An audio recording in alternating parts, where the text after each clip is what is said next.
and I'd never thought of that before. And it gave an example of Eskimos and another people that were there together with them, and the Eskimos would not have anything to do with their snowshoes, and the other people would not have anything to do with Eskimo canoes, even though they were both really good ideas. They wouldn't use them. It was like, we know better than you type of noise. Are we talking about the Greenlanders? You could be. I can't remember what the name is. Do you want the name? Yeah, go on.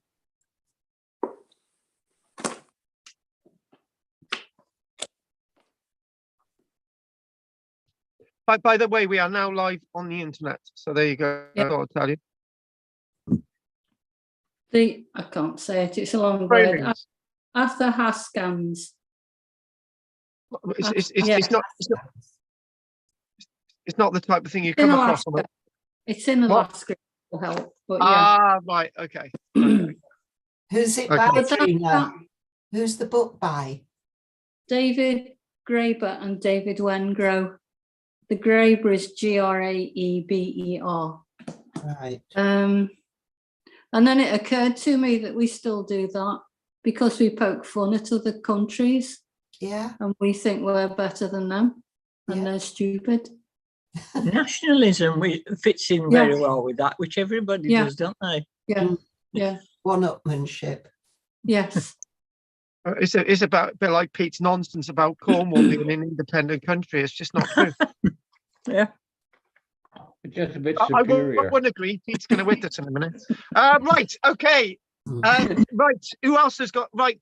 Margaret, anything else you'd like to? That was really fascinating, that, Gina. We want to hear more next week. Thank you very much. Margaret, anything you'd like to say this week? No, nothing this week. Okay. That's fair enough. Peter, anything you'd like to tell us?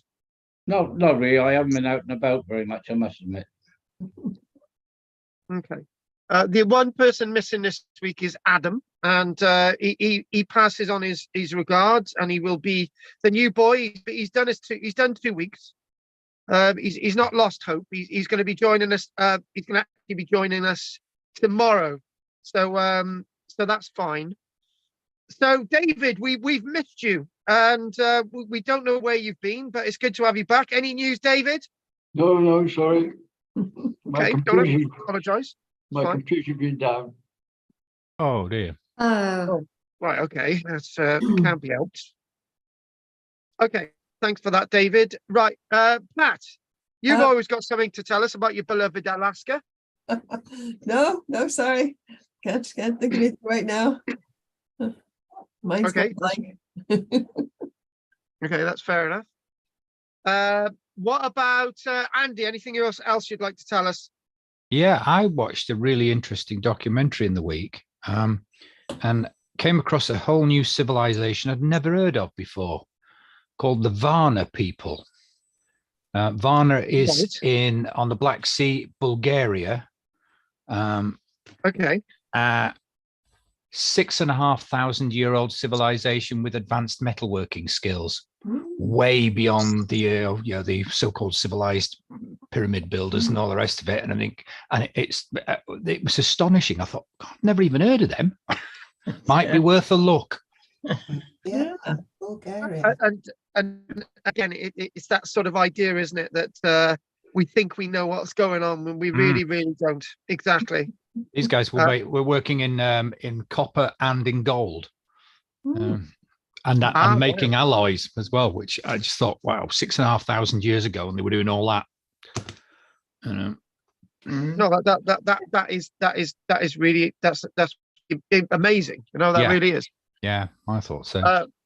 Right, okay then. Who else have we got? Anne's usually got something to say. Anne, would you like to tell us about? No, this week I didn't do anything but keep warm, and I tried to go out a couple of times, and it was icy, so I came back in, and so I've done nothing. It's really been hopeless this week. Likewise.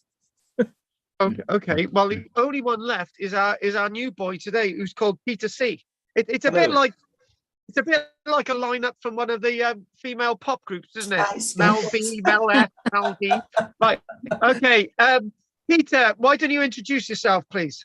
Hello, my name's Peter. I'm from Dartmoor. I don't mean to stir the pot, but this is what I've been reading recently. Oh, wow. Cornwall. Oh, well, good choice. No! Well done, well done, well done. Okay, Peter, Can't do you fault that. know what's happened, right? You've actually got a new striker and he's actually pretty good. So that goal is allowed. And unfortunately, I'm already behind on the goals this week, so that's a bit of a shame. So right, so we are well and truly started, and welcome everybody to this week's sesh, and it's going to be a rather different one from last week. So last week we looked at sort of the barrow diggers and those antiquarians. And that was a really interesting lecture, because afterwards, I think some of us were really sort of either wound up how the antiquarian diggers worked on those archaeological sites, but the discussion was quite lively and talkative throughout last week. So what we are going to do, I did actually start putting together a PowerPoint projection. And I just thought, no, I had 40 odd images, and the thought of putting these into some kind of whatever, I just thought, no, this is going to take too long. So I'm gonna start off with that part of the lecture, and then I'm going to go on to all the nice images. And hopefully, Andy, this should work. Just think, Andy, this is a long way away from Skype in 2012. And I'm sure Andy would completely agree. So what we've got here, and this is basically this week's title, and it's a reconstruction of Neolithic lives. Are you seeing this image on your screen now? Yes. Yeah. Right. So Title, yeah. those watching on YouTube, they've got a Neolithic, a false picture, and we're doing a reconstruction of Neolithic lives. It's the same thing. Now, what I did before Christmas, I sat down and I prepared a lecture about sites from the Neolithic period that we've misinterpreted. We're getting a false picture. We're not really understanding what the Neolithic period is about, because it's being portrayed in a false way, i.e. Newgrange. Well, we don't really have any images of Newgrange, but I know I've showed you images of Newgrange before, a key Neolithic site. But Newgrange itself is really not something I would like for people to look at to try to understand what the Neolithic world was like, because the reconstruction is really set in what archaeologists believe that Newgrange looked like, using modern parameters and sort of modern standards. The one problem with the Neolithic world is that we go to wonderful sites across Britain. The good example, don't have an image of for you today, but I might actually after the break get about it. Wayland Smithy, and or Wayland Smithy, which is near Errington. I go there and you can see a chamber that's not really been mucked around with. It's in the raw flesh, right? However, we look at today, what we do, we look at Tinkinswood burial chamber in the Vale of Glamorgan, and look at the Men Atoll monument, and you'll start to get very angry when we look at the Men Atoll monument, because everybody's ideas of the Men Atoll monument are completely wrong, because the way they've mucked around with the Men Atoll monument, and when you go to the Men Atoll monument, it was one of the biggest anti-climaxes of my life. It's like going to meet the woman of your dreams, and it turns out to be a bloke dressed in drag, and they can't even be bothered to buy you a drink. This is the Men Atoll monument. Avebury, we're going to look at only a few images from Avebury, because Avebury's another lecture. Avebury is 2 lectures, right? And I'm going to basically show you an image of Avebury from what it used to look like in 1900 and what it looks like as an aerial photograph today. and it looks completely different. Well, very different. And we look also at Barcloddiad Agares, which means the giant's apron in Anglesey, North Wales. We look at that as well. So I want to get really comfortable today and to really get into the lecture. I'm going to look at Tinkinswood Burial Chamber. And one thing I would like to say about today is one of those days that we actually see, what I want to say is, I want to say this is the archaeology today, and this is what we should be looking at if it wasn't mucked around with. Nobody's ever given me a counter argument in these lectures, and I want one of you to do so. Nobody's ever given me a counter argument, oh, Carl, if we hadn't done this and that with it, then there would be not much to see, right? So this is where I muck up in my lectures now, because I can't really find where my gallery is. Okay, there we go. And Peter said to go through the images slowly. Are you having a laugh? Last week I went through the images so slowly, right? I fell asleep. So this is what we're going to do. Oh, yes. The mistake I made was not actually showing you where on this over on the left side of Cardiff. So if you follow the sea down and you go a little bit into the green area, that is where Tinkinswood Burial Chamber is. And for me, I've talked about Tinkinswood Burial Chamber a little bit in my lectures, and we are, as I'm reminded, doing the Neolithic period. And Margaret said, yeah, but we've done the past 12 hours and you hardly mentioned the Neolithic period. And the reason why we were looking at the barrow diggers last week is the barrow diggers are also digging into barrows from larger barrows, long barrows, Neolithic period. This is last week we were looking mainly at Bronze Age barrows, but the idea is this sort of excavating into the past to present an image. Now, I was listening to. I don't want anyone to comment on what I'm about to say, right? Because you might make a fool of yourself if you say the wrong thing. And the underline is the word racism, right? Adrian Lester. I don't need to say anything more about Adrian Lester, but Adrian Lester is a very talented actor, right? And Adrian Lester has performed a Shakespearean play as Hamlet, right? And some people have argued that Adrian Lester, because of his background, shouldn't actually be playing Hamlet. And I'm thinking, well, of course he should, because Shakespeare is about everyone able to interpret Shakespeare. Shakespeare is a performance. Shakespeare is a book. Each time Shakespeare's performed, it's another performance on the stage of what Shakespeare is trying to tell us. So in other words, what I'm trying to say is the past is a stage which is originally performed, and then something else happens, and then it's performed again, and then we interpret it.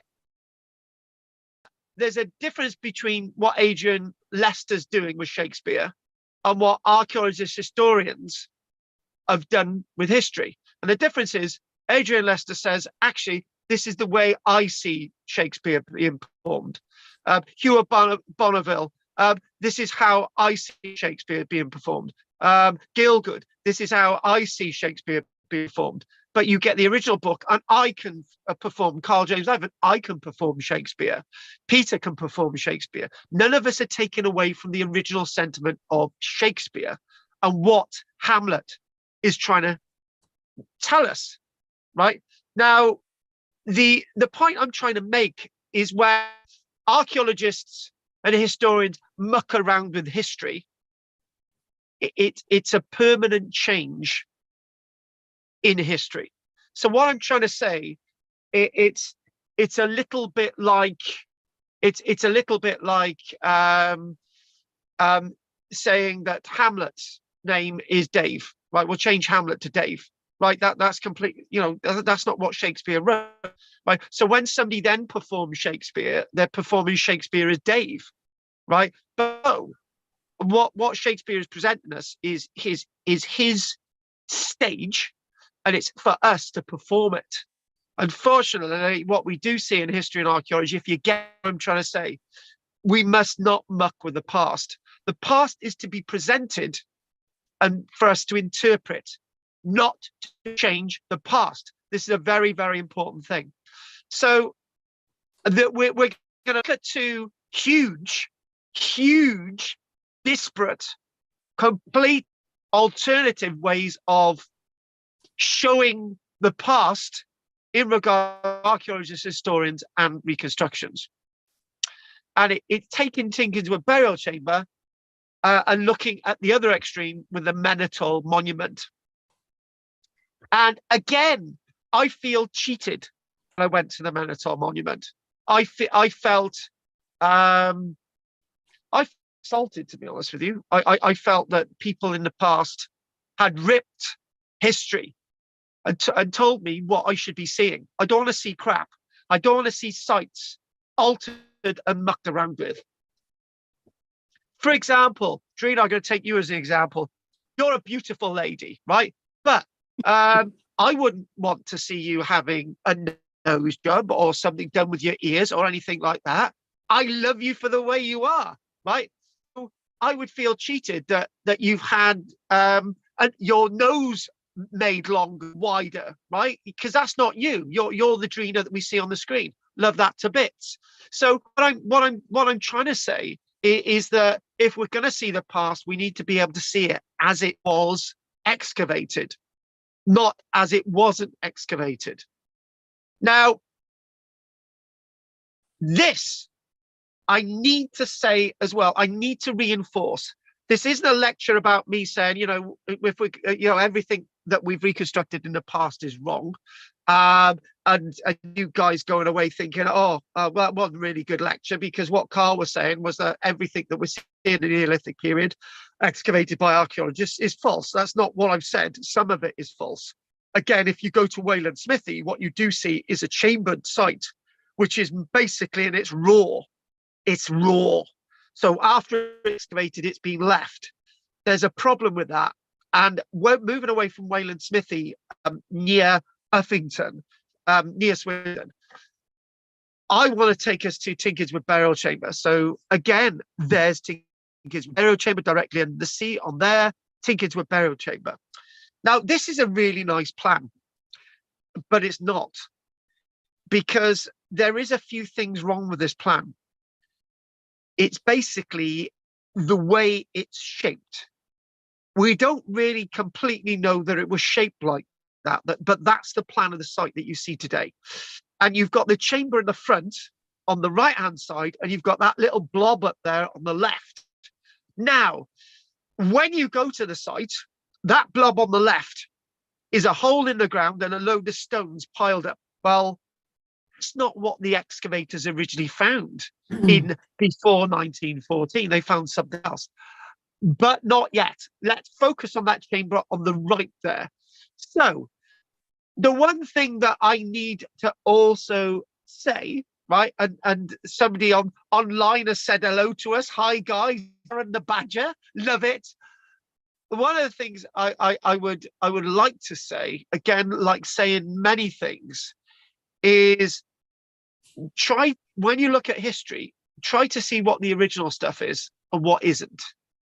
Go to original plans. Don't always go with what's presented in front of you. There was an absolute, I'll mention something else. I know some of you are interested in the Roman period. Won't be doing the Roman period for a long, long time. I want to mention the following people, right? I want to mention that if you go to the Roman site at Caerwent in southeast Wales, it's a beautiful site. Caerwent is like a mistress that you don't tell anyone that I go to visit occasionally. She's a naughty mistress. It's a Roman site with beautiful walls, but there's a basilica in the middle of it. Now, I went there in the 1990s. There was actually still Roman plaster on that wall after it had been excavated. But the museum decided to leave the plaster on there, right? The elements got to it, the plaster peeled off. Well, that's not what I saw in the 1990s, because it's gone. The archaeologists and the museum failed to protect that plaster. So that's a false interpretation of the past. The archaeologists left the site so long before it could be reconstructed that some of the stones had been damaged. So when they reconstructed the site that Kyle went, it didn't look the same as when it was 10 years earlier.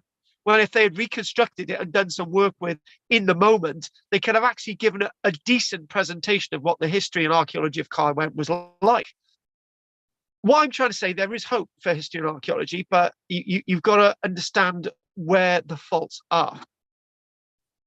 1914. Now, this is a big plus. So if anyone was grading these images, and I said, well, yeah, this is a plus. That there, unbeknown to you, that there is 1 second. I've got somebody texting me in the background, right? And I've got to tell them that I'm teaching, right?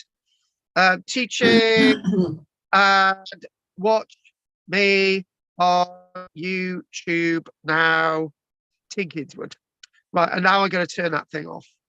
Silly sod, Tinkinswood. But here we go. Right, okay. The reason why this is really important is that itself supports a stone, a big capstone. And that capstone itself is actually 50 tons in weight plus. Some argue 45 tons, 46 tons. I don't really care. It's a big chunky stone.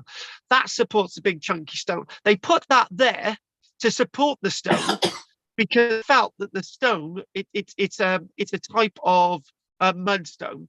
They thought the stone itself might crack, and if the stone cracked, the stone would be in two. So what they did, they put a pillar there. But what the archaeologist said, he said, hang on a minute, right? If we don't put a date on this pillar, people are going to start to think that the pillar is actually Neolithic. So there's a big plus. So the archaeologist is telling us we have excavated here, but we've also put a stack there. And the stack there is actually to support the capstone. He's put a date on it, excavated 1914. That's really, really useful. Now, I got to pick on Andy. Andy's been to the site of Hard Knot. And when you go to the Roman site of Hard Knot, what you do see is a nice wall, and there's a little grey sort of layer towards the top of the wall. And the reason why grey slate, I think, is slate, or shale. The grey layer there is slate. The grey layer there is basically the archaeologist saying, actually, this is where the wall originally stood to. But what we've done, we put the slate layer here, we put more stones on top to make it look a little bit bigger, right? And that, again, good archaeology, because we can actually see where the original is and where the reconstruction stuff is, right? I can say it, right? I don't like Hadrian's Wall at all, because I don't know what's real. I don't know how much of Hadrian's Wall has been rebuilt and reconstructed, what's original, which bit did Andy build? I don't know. I don't like that. So this is that capstone. Now, that there is as it was excavated. That there is the naked man or the naked lady. That is the raw. That is the big capstone. That is one of the biggest capstones in Europe. That is history. That is archaeology. That's as it's meant to be, right? So this for me, and we will actually come back to look at the archaeology specific of this site. I'm looking little bits in. This to me itself is how archaeology should be presented, right? Because, you know, but there is a downside. When I was doing my research for today's lecture, I went to the official website for the Royal Commission on Ancient Historical Monuments. And I thought, right, I'm going to do is find an original image before 1914 of this site. I couldn't find one. So obviously, we did have cameras in 1914. However, I would to have seen how this was before it was excavated. And maybe I'm just being a bit of a prude. Maybe I'm thinking I want to be able to see what this is like. And I didn't get that image, but this is the archaeological excavation. There's nothing reconstructed about this stone. this moment in the past. So in other words, what we're saying is as if you think of that sort of analogy, that the past is a stage, and we are creating performances every time we look at the past. You know, our ancestors would have seen the stone slightly bigger than you're seeing it, right? But there's no pretensions. There's not much of a leap. And I do like this image because it shows the good old boys, doesn't it? It shows the good old boys. I don't think this is taken long after the archaeological excavation.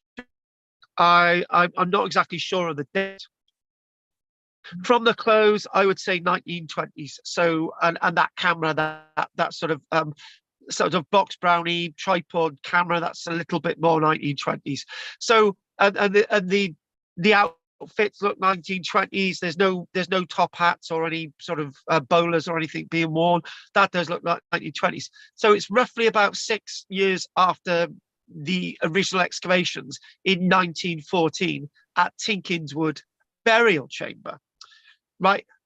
Why am I excited about this? Because it's showing a lot of detail that we're going to discuss.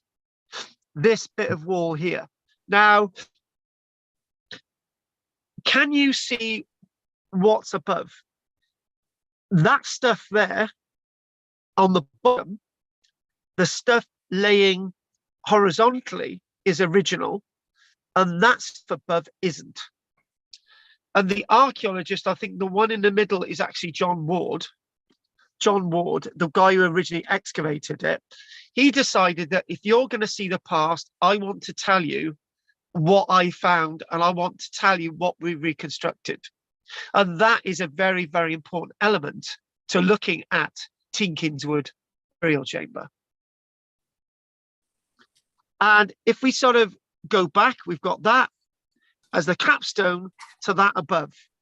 Now, again, when you see this image today, not much has happened to the site other than a few details that we're going to look at, right? And earlier on, here we go, this is going to wind up, Pete. Why are you going through the images so fast? What I don't like with this image is that thing in the middle, and I don't like the way they reconstructed the wall behind, because it may have actually been curved. It might not have been like this at all. We didn't get much in the way of stones in the rear, right? So I don't know how much of this is what the plan's telling us, but what we are seeing at the front is this is how Ward did you see the past as he excavated it and how he showed us the reconstruction was. That is good archaeology, and I'm liking this. I feel very much at home at this site of Tinkinswood burial chamber. The history and archaeology of this site, well, I know I mentioned it last week, but there has been more recent excavations out the front of this site in the last, just over the last decade. I think it was in 2010 by the university at Cardiff, and with help from CADU. But the one thing that we do know is that this chamber contained roughly about 50 sets of human remains as excavated in 1914. We know that other people are represented as being buried or sort of interred at this site, but the bones that we do find in regards to Tinkinswood burial chamber are skull bones, lower mandibles, long bones, this and that, male, female, children. Right, which paints us a really positive picture. So anyone coming in onto this, I know there's 6 people online. The story that we're trying to do today is actually try to show you real bits of the Neolithic past, and trying to compare with the false bits of the Neolithic past. Now, that's a very, very rare image you're looking at. That is not this. That is another site. Now, I'm going to say it. That site itself is in a field near Tinkinswood burial chamber. It's another burial chamber, right? And after they left it, they didn't excavate it. Now, Ward excavated this site, and he basically said, right, this is what we're seeing. Again, the stage, this is what you're seeing, but you can also see where the reconstructed bits are and where the stuff hasn't been reconstructed. This itself is a very rare image because the farmer doesn't like people going in to see this chamber. And this hasn't changed in time or moment or the sense of history since when this was taken. I do believe that the clothes there, I would say, are roughly 1930s, and that's not moved in time. So in other words, it's like that postcard. Do you remember that what I've said in the past, that the past is like a postcard, that we are offered a postcard image or writing about the past, but that's all we have. The past is not to be seen in time, but distance traveled. And the only distance traveled is that you know, this is 1930, and it's just like you can go over there and see it, and you've just traveled the distance. Can you see what I've just done there? So in other words, the past, if you went there today, right, it's distance traveled, because that's not moved in time. It's the same as in time. You know, when the one thing about this is, like, look at an analogy of a golden Roman coin, which looks as golden a Roman as the day it was minted. That's not moved anywhere in time. It's the same coin. It's just distance traveled. It's over there. You move to it. You pick up the coin. You've actually gone into the sense of time travel. You know, it may sound nuts, but this concept of time travel is something that is not really fixed in stone, because you can see that that has probably been like that for about 500, 600, 700 years near Tinkerswood burial chamber. This itself is a rather interesting image, and there's a point to be made with this image, and it's great that we've got 9 people watching online, which is brilliant. Don't forget to subscribe and like. Anyway, back to this image, that I would like to make another point. I'm going to pick on Margaret. And Margaret, this is a very sensible question I'm about to ask you. When you see a black and white image in a book, are you looking at something that's authentic? Does the black and white image necessarily tell you precisely how the past was when that black and white image was taken? Just give me a yes or a no answer. Yes. That shows you an image of when it was taken, the past and how it should be. Yeah. Yeah. But there's no airs and graces. This is what you feel. Uh-huh. That's a really interesting point, because we can go off on another angle there.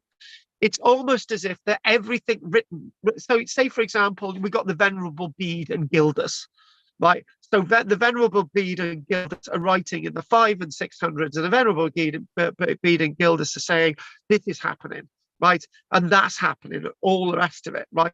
So what they're actually, it might be slightly right out on the dates for these guys, but one thing that they're saying is these events happened. So because they wrote about these events, you necessarily believe everything that they tell you, right? There's a danger with that.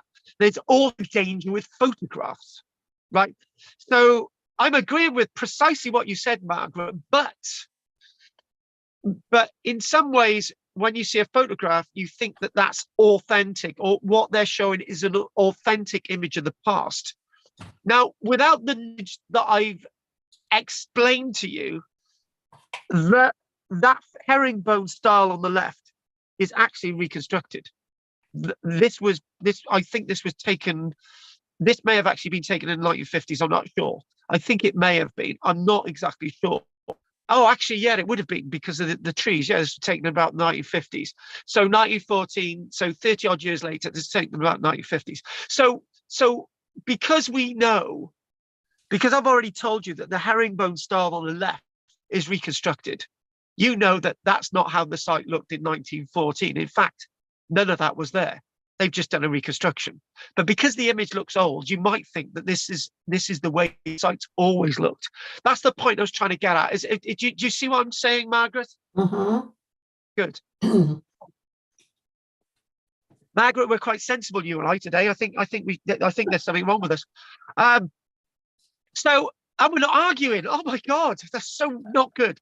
So I feel so let's just sort of textualize a little bit of the history. So what you are seeing, you're seeing some of the uprights here, some of these upright stones that have actually stood to support the capstone for up to 6,000 years. This in front here is actually original. This may actually date from about 4,500 years ago. That there on the left dates to 1914. Also, the clearance of the earth in front, that dates to 1914 as well. So again, the clearance of the earth and how this is being shown is actually what we're being told, that this is the way Mr. Ward wanted us to see the site, which is fine. I'm okay with that, but he's made it clear. He's made it very, very clear. Do you know what? There's a castle near me, and Peter will know exactly what I'm talking about. There's a castle called Castell. And when I was with my mum or my granddad or something, and we used to pass on the motorway, they always used to say, "Oh, look at that medieval castle over there." Yeah, I believed it until I didn't believe it anymore, because that medieval castle was being rebuilt not in a British style, but in a continental style, from 1877 onwards. So all the stuff that you actually see at Castell from the road is fake. It's not a medieval image. It's a fake medieval image of the past. And again, I should have realized that maybe I was going to go down these little sort of tangents. But if anyone's ever heard of the medieval village of Cosmeston Medieval Village, right? It's a lovely village. And I was actually one of the people who actually helped build it. Well, when we reconstructed the roof, it's one of the roofs that fell down when I was doing it in the 1980s. But that's nothing to do with me. I was young and stupid. But the point is, what they decided to do, they decided, instead of building the village as a village in Cymru, Wales, they decided to build the village as if it was a village in France, for health and safety reasons and for insurance reasons. So the original building of the Cosmeston Medieval Village in the medieval period were about 4 or 5 courses of stone. And then what they would do is they would have a crux frame. So you'd have half a tree along the gable, and the other split half of the tree to create a crux, so it would rest. And that'd be one gable end. Then you'd have another one that would create one bay, and so on. And sort of architecturally speaking, we don't need to know this. But it was made, half of it was stone, while a third of it was stone, and 2/3 of it was wood. But the council said, "Oh, you can't do that." So the archaeologists said, "All right, we'll reconstruct the village on the village based in France." When you go to Cosmeston Medieval Village, they don't tell you that. So in other words, what you think is what you're seeing at Cosmeston Medieval Village is a proper reconstruction of a medieval village in Wales, and it's not. Carl? Yeah, can I just make this statement? We're being lied to. Go on, Margaret. Whilst you've got this image on, you were saying that the herringbone style of rocks on the left-hand side there is a later edition. Why did they choose to do that style, knowing that it wouldn't look authentic? Because they must have known it was nothing like it would have been. That's a very brave question, and do I give you any vitriol on that? As an archaeologist, I could give you vitriol, but however, I won't, because I feel that I feel we've got a right to know what's fake and what's real. Right? I know what you're saying. What you want to say, what you're saying, is you want to see that lying horizontally. You want to see that lying the way the Neolithic period may have looked. Yeah. But we don't know it looked like that, Margaret. As far as we know, the left-hand side never existed. What Ward is giving? No, okay. What Ward is doing, he's giving you an opportunity to squint your eyes and sort of think, right, that's how it looks, right? When you open your eyes, you can see that maybe that's reconstructed. Right. So what Ward is doing, he's playing the safe game. Yeah. Because he's not 100% sure that the site looked like that at all. So he's just And that's the other thing as well. Is he's not really lying to you, Margaret. What he's trying to do is help you. He's trying to help you see. I know. Okay, Margaret, I agree with you. I'm going to side with you. I agree. It would look lovely. Maybe what he should have done is use different colored stones. Maybe he should have used pink ones and laid them flat. And then then in the dark, it looked really good. It would look like original. But we don't even know if we don't even know if the stones were meant to be seen anyway. Maybe there was, this is the other thing as well, as maybe there was a bank of earth on it, Margaret. Okay, yeah. Now, I think the herringbone was put there deliberately so you knew that was a reconstruction, whereas the ball initially had that shape and the semicircular shape, but was with the horizontal stone. So that was herringbone was put there, so you knew that was quite new reconstruction. I haven't thought of it that way. So, but actually, there is some. What Peter said. I'm going to take what you can clearly see. If you want to go from that there, right, you can actually see that they call these the bull's horns, right? I forget that, but if you could look on the left, the wall on the left there, the bit that's slightly original and herringbone on the left, right, that bit on the left there is actually straight. So what they've done on the right, they've basically said, actually, but maybe this is, you haven't got the right picture. Different picture. We've got the aerial view of the site. Oh no, that's what I'm showing. We can't see any herringbone on that. Oh no, you're not meant to. I'm just describing it. All right, sorry. Right, sorry. No, what? No, right. Okay, right. Let's start again. The wall that goes off on the left there, right? There is herringbone on that, but bits of the first bit, as we've already seen from the other image. So okay, let's help you a bit more on this one. 1 second. Let's just go back. So what we are doing is that's the left hand side there, where the young gentleman is. The right hand side is the left hand side when you look at the aerial photograph. So you've got some flat stones there, right? But a bit further on, over towards a bit further out, that's been reconstructed as well.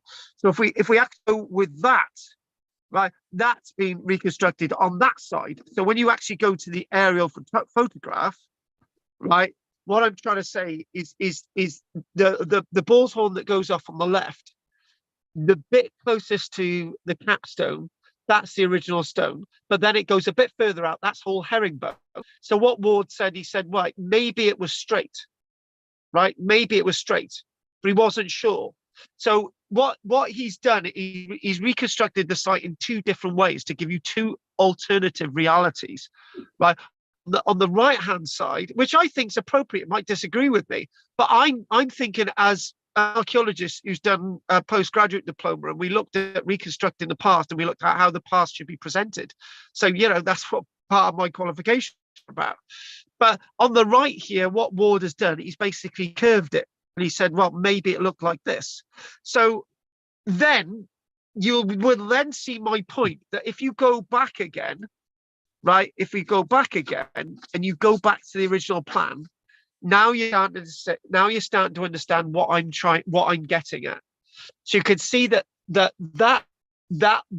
on if you go to the chamber there and you're looking into the chamber and the capstone, so you can see the top part of the bull's horns there, they're sort of a little bit more straighter.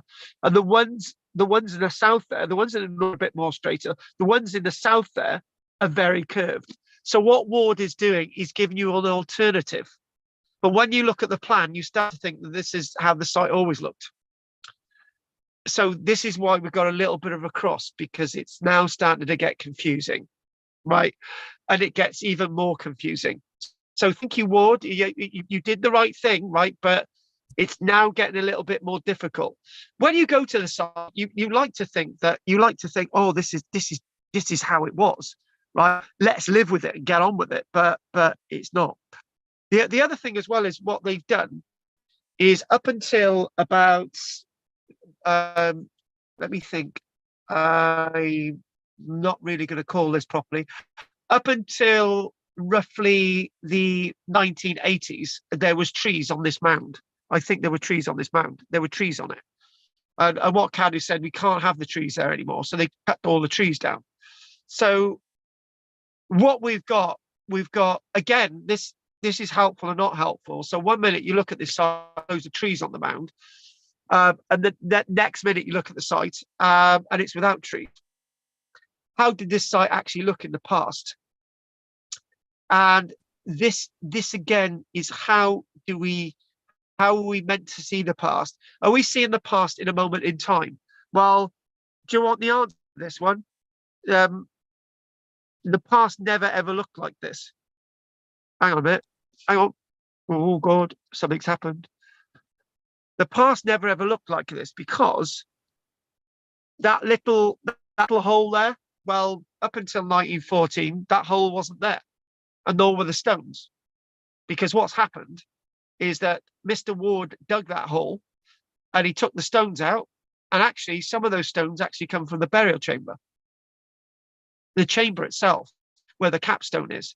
So in other words, what we're seeing there is a false representation of the past, and nobody is telling us that that is right or wrong in this modern day and age. I think I probably know what happened is Ward probably thought, right, we're going to backfill this. But the war happened and that was it. Everyone forgot, and Ward went on to greater and bigger things, become the curator of the museum. So we're sort of looking into this now, and hang on, we're looking. We've got these two images, and I'm faffing about with the screen there. That's looking at it in the front, but I'm thinking that the one problem with this image, the bottom image, is that that was held, that stonework was actually held in place by soil and turf. And they've actually had to support it from behind, because that dry stone would never have survived all these thousands of years because it was covered up in earth. It was supported in place by earth. So therefore, what we're seeing in many ways, Margaret, is a portrayal of the past that somebody is saying maybe this is the way it was, maybe it wasn't, maybe you can make up your own mind. And it starts to get very confusing. When archaeologists start excavating archaeological sites, they muck around with the formulas of the archaeological sites. Unlike something like Wayland Smithy, one of the big things that you see with archaeological excavations is spoil heaps.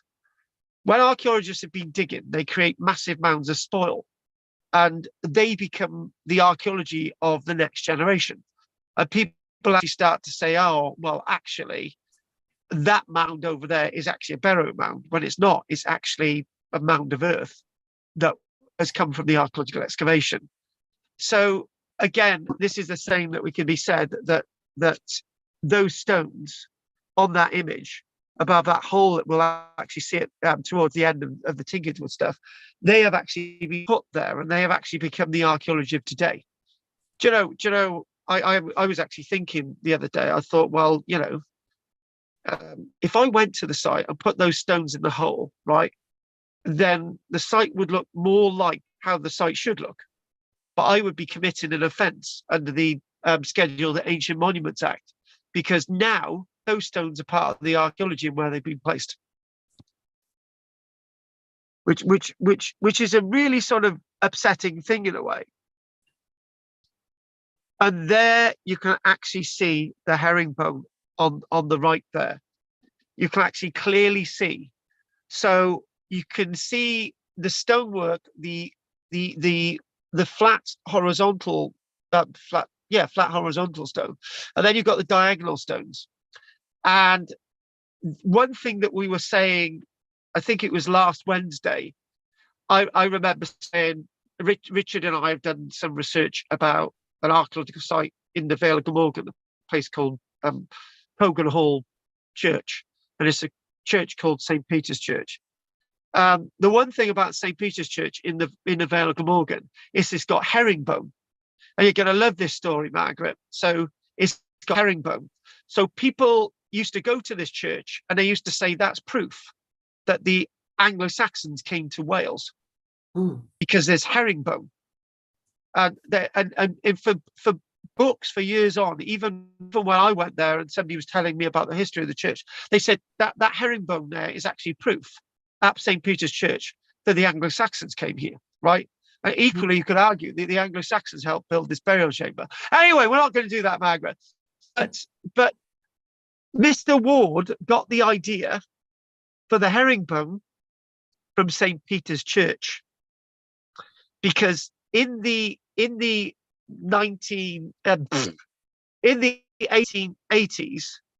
the Marquis of Bute decided to buy Cogan Hall Church and reconstruct it.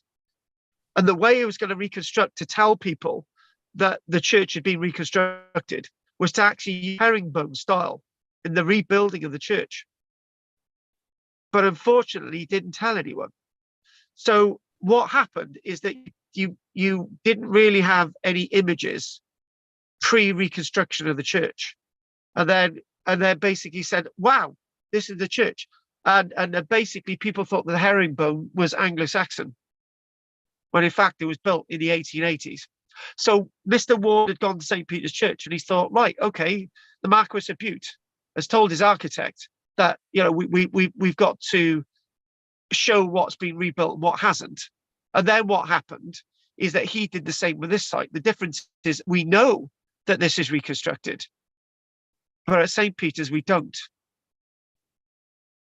So there's people trying to help us, and then so as people go, I think maybe somewhere that St. Peter's Church is listed as the only Anglo-Saxon church built in stone in Wales, when it wasn't. So, you know, I believe that we deserve to know. We deserve to know what is the false picture of the past. Because when I'm teaching about the past, I need to be able to tell you. I need to be able to tell you the truth. I need to be truthful with you. I went to a site which is near Brecon, and I'm not going to give the name of it because I get two sites mixed up there. I could probably give the wrong site name. It's near Brecon, right? And I had to basically swim across a river to get to the other side, and I found this archaeological site. Now, I had seen a photograph of this archaeological site, and I got really excited. You know, I got really excited, and I thought, wow, what I'm going to find, folks, is it's not this, by the way. We're still at Tinkinswood on the image. I thought, oh, this is going to be a stone circle, right? It wasn't. Somebody had taken a photograph of this stone circle at such an angle that it made it look like a proper stone circle. All it was some little stones that were poking out the surface, with this massive standing stone standing in front of me. Well, when I say massive, it was my height, right? And that was the only, I believe, the only authentic stone. Somebody had faked this stone circle. So I had going to see this. I'd gone to go to see a site that I believed was totally authentic, and it was not. It was faked. The only stone there was this big stone in the field, and I just, again, the idea of the false picture of the past. Now, I'm gonna, now Drina knows the truth, right? I'm gonna pick on Drina. Drina, yes. Does this look exciting? It looked very interesting. What's going on, Drina? It could have been done by a farmer, I suppose. I don't know. Well, the interesting thing, Drina, is there's two piles like this. So if I get my orientation right, those stones are over in the west, right? South of here, about, I don't know, 50 yards, there's another stone pile like this of stones that have been moved by the farmer to pile them up in the field because he didn't want standing stones in his field about 60, 70 years ago, right? What Ward has done is something very, very similar, but Ward is these are stones that mother would come out the burial chamber, right? I'm calling it a burial chamber. I should call it a chamber because it was only a burial chamber in the last 50 years of its use. But some of them came out the chamber and some of them come out that hole, but I don't know which ones, right? So those stones were never on the surface like that. They've come out the chamber or the hole. So that means we've got a false picture of the past. That does create a problem for future generations. So what future generations are going to suffer with is trying to work out what is actually real and what isn't. For me, well, I've seen it on the screen now. So if those stones ever end up in the hole, the Caddo are going to know exactly who's cute. However, personally, I would like to see those stones in the hole. I would like to see them in that hole, because then when you go onto the site, you've got the chamber, and you still see the hole. They're going to be in the hole because some of them come from the hole, and therefore you get a better picture of what the past looked like. As for the rest of the site, I think what we need to do, we need to accept the site like this, because this is enough to tell us something about the past. I think that's important, that we're getting a something picture about the past. We're being told something about the past rather than nothing at all. The next site that we're going to look at is the Menatol Monument. And I'm just trying to check the time on my, it's 8:39, right? So what I'm going to do, I'm not going to do the Menatol Monument at this minute. We're going to actually do it after the break. And what we are going to do, we're going to do a little bit of history. We're going to do some archaeology with the Menatol Monument. So you're not just getting reconstructed stuff today. You're going to get some history about the Menatol Monument. And that'll give you a nice bit of background, but we'll tell you what's wrong with the Menatol Monument, and then you can make up your own mind on it. So that's what we're going to do after the break. So what we are going to do now is that we're just going to go around the table, and we're going to see if there are any questions. So I'm just going to put my phone back on, and if we can get something more appropriate like this. And what we are going to do, maybe we're going to ask if people have got questions whilst we've got this image up here. So it's going to be very much related to the image. Let's start off with Margaret. Yeah, well, I did think that the herringbone looked very odd, but I can understand what you mean now, that they wanted it to look different, that it was added on. So you can get a different perspective of the past, which I think, you know, whether you were being deliberately critical, or which I don't think you were, but I feel that maybe if you look at the image, you can basically look over towards the left and think, well, it may have looked like that. What we can clearly see is that the one wall on the right is taller than the one wall on the left. Mm-hmm. It might have been that the wall on the left may have never existed in the first place. Yes, so, it's all down to interpretation, isn't it, really? It is down to interpretation. However, it's not down to interpretation when you've actually got the real archaeology there, because the real archaeology is what you're seeing in the centre. But would you call it a Neolithic lie?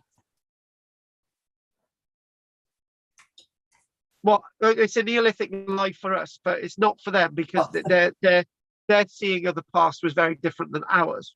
Hmm. The one thing I would say is that the Neolithic people were only starting to get used to building in stone. They were working principally in earth up until that point. Hmm. So when you look at something like Stonehenge, the people who built Stonehenge have actually been building in timber up until that point, earth and timber. So they built Stonehenge with the mortars and tenon joints, which seem to work, and the tongue and groove as well. But that's all carpentry, and it actually does seem to work for stone, but it's a bloody hell of a lot of work. Mm. I not many people know this about me, but I've worked as a builder, and I feel more complicated. I feel more comfortable working with concrete and cement and stone and brick than I do working with timber. My dad's a carpenter and my brother's a carpenter, right? But as me and Andy have had this conversation, I basically built a house the house is more or less complete. The flooring's in, the roof is in, the sides are in. I'm now getting the windows in that my dad have made. Right, I've done a pretty good job. But I'm still at this point, even cursing and shouting, I can't do this bit, I can't do this, I've got to work this out. I'm still learning on the job, right? However, the people who built this knew all about earth and timber, right? But had not worked in stone. So were they, right? The one thing in archaeology, what we talk about is symmetry, right? But symmetry is a modern concept. Okay.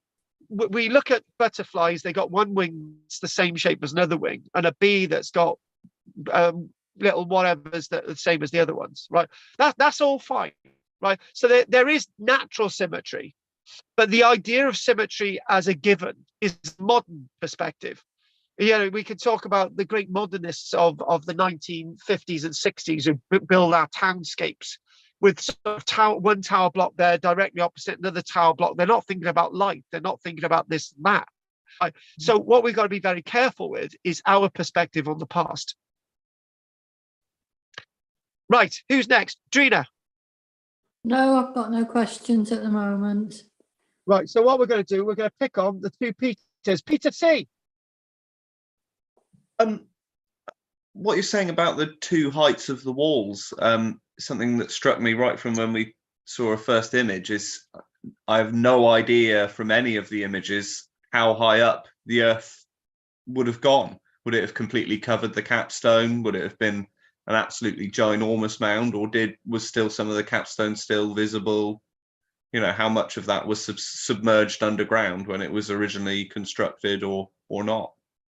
Right, I'm going to use a word that you're probably not familiar with in this context. We're going to have complete intercourse with this stone. So what I'm going to try and say is that lots of archaeologists are now going into nakedness. We're not thinking about having earth on top of that capstone. The capstone was meant to be seen, right? Ooh, we've also got chambers that have no capstones on them, right?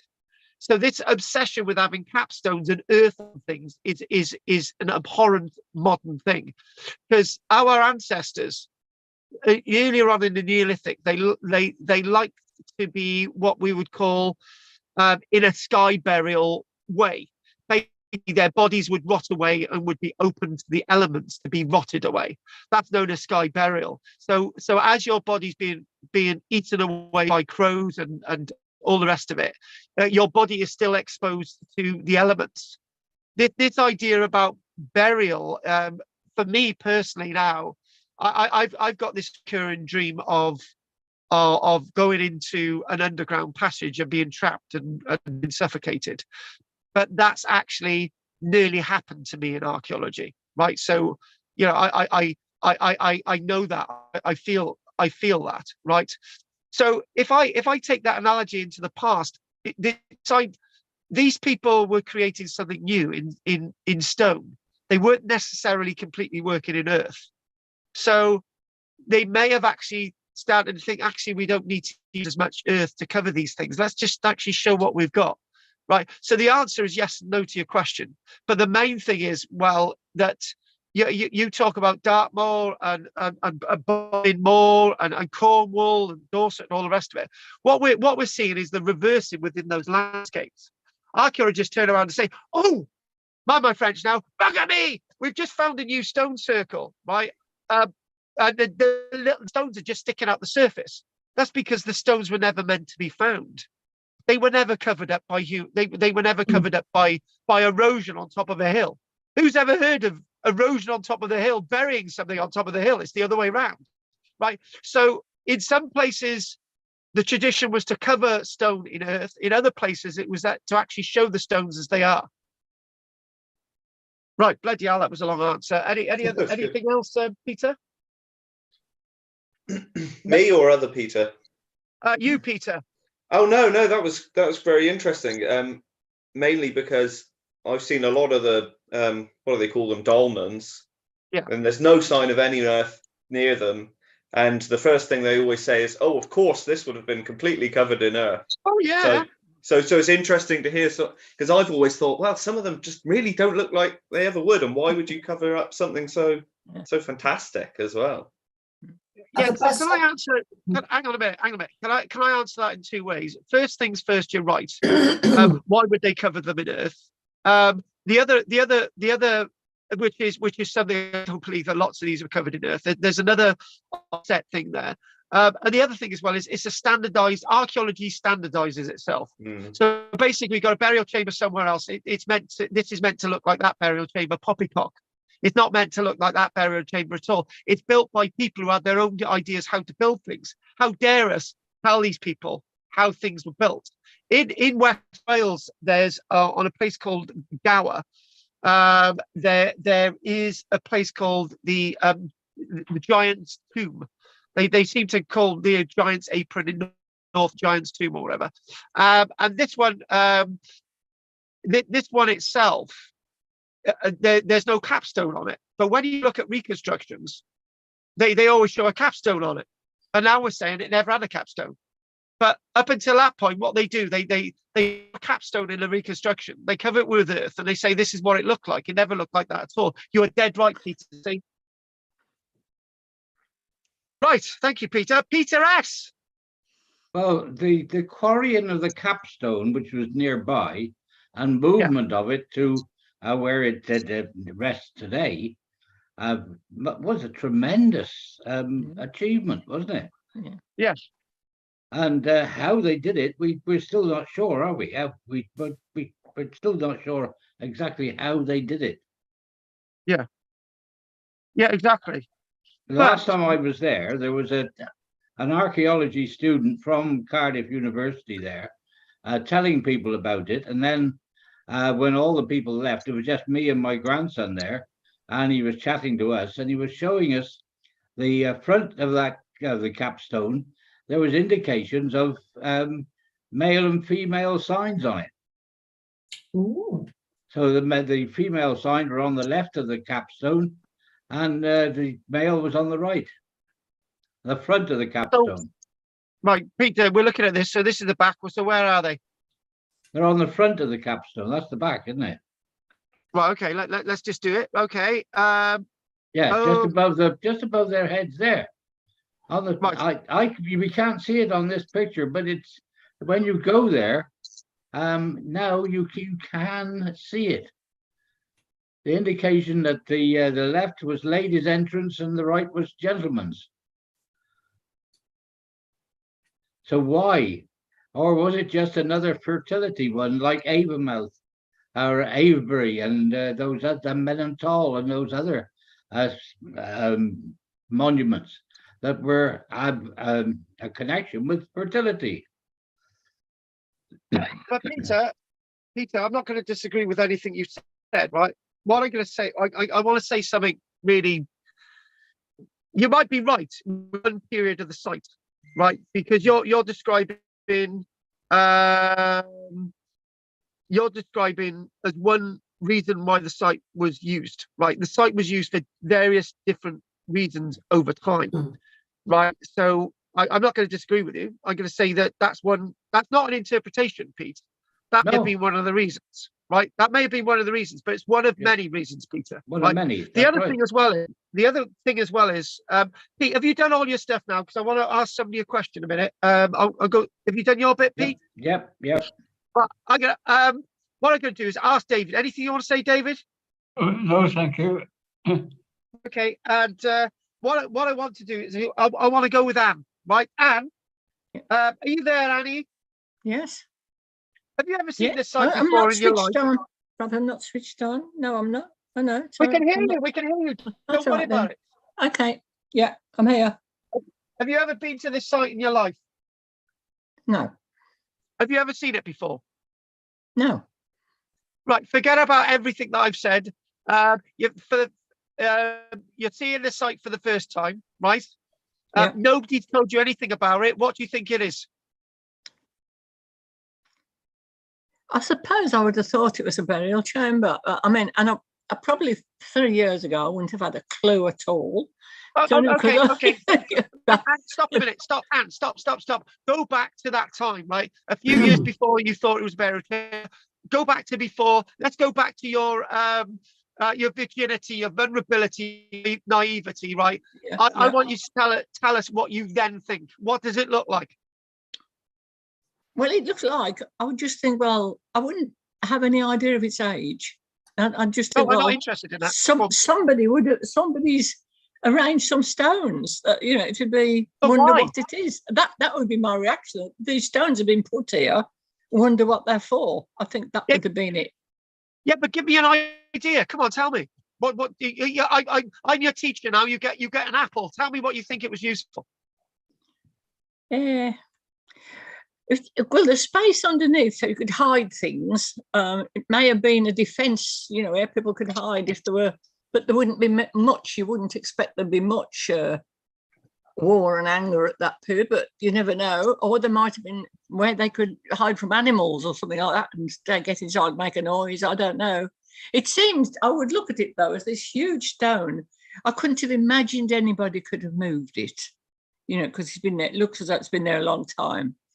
I think I might have thought that it's sort of that they'd sort of arranged it rather than moved it. I wouldn't have been able to imagine they could have moved something that size and weight. It had been a glacial boulder that they've just used. Yeah, that's right. It just happened to be there that they'd used it. That's right. I wouldn't have thought they could move it, and they'd perhaps sort of ledged it up so that so they could keep the one end up so they could get under it for shelter or hiding or whatever. I think I'd have probably been looking at it like that. Yeah, big smile on my face, because you know the first thing that I started to think that if people built things like this, why did they live in sort of round houses which were made of earth? Why couldn't they have lived in them? That's one thing. It's such an amazing thing, right? Why can they have lived in something like this, right? That things like this underground in Cornwall are actually called fogus, right? Where they stored things and did all sorts of things in there. Yeah. And this idea that in lots of cases you get the idea that there are it's quite easy, right? You've got a glacial boulder on the landscape, right? Yeah. You don't need to move that glacial boulder. What we'll do, we'll come off screen a minute, and we'll come off here in a minute. And okay, oh,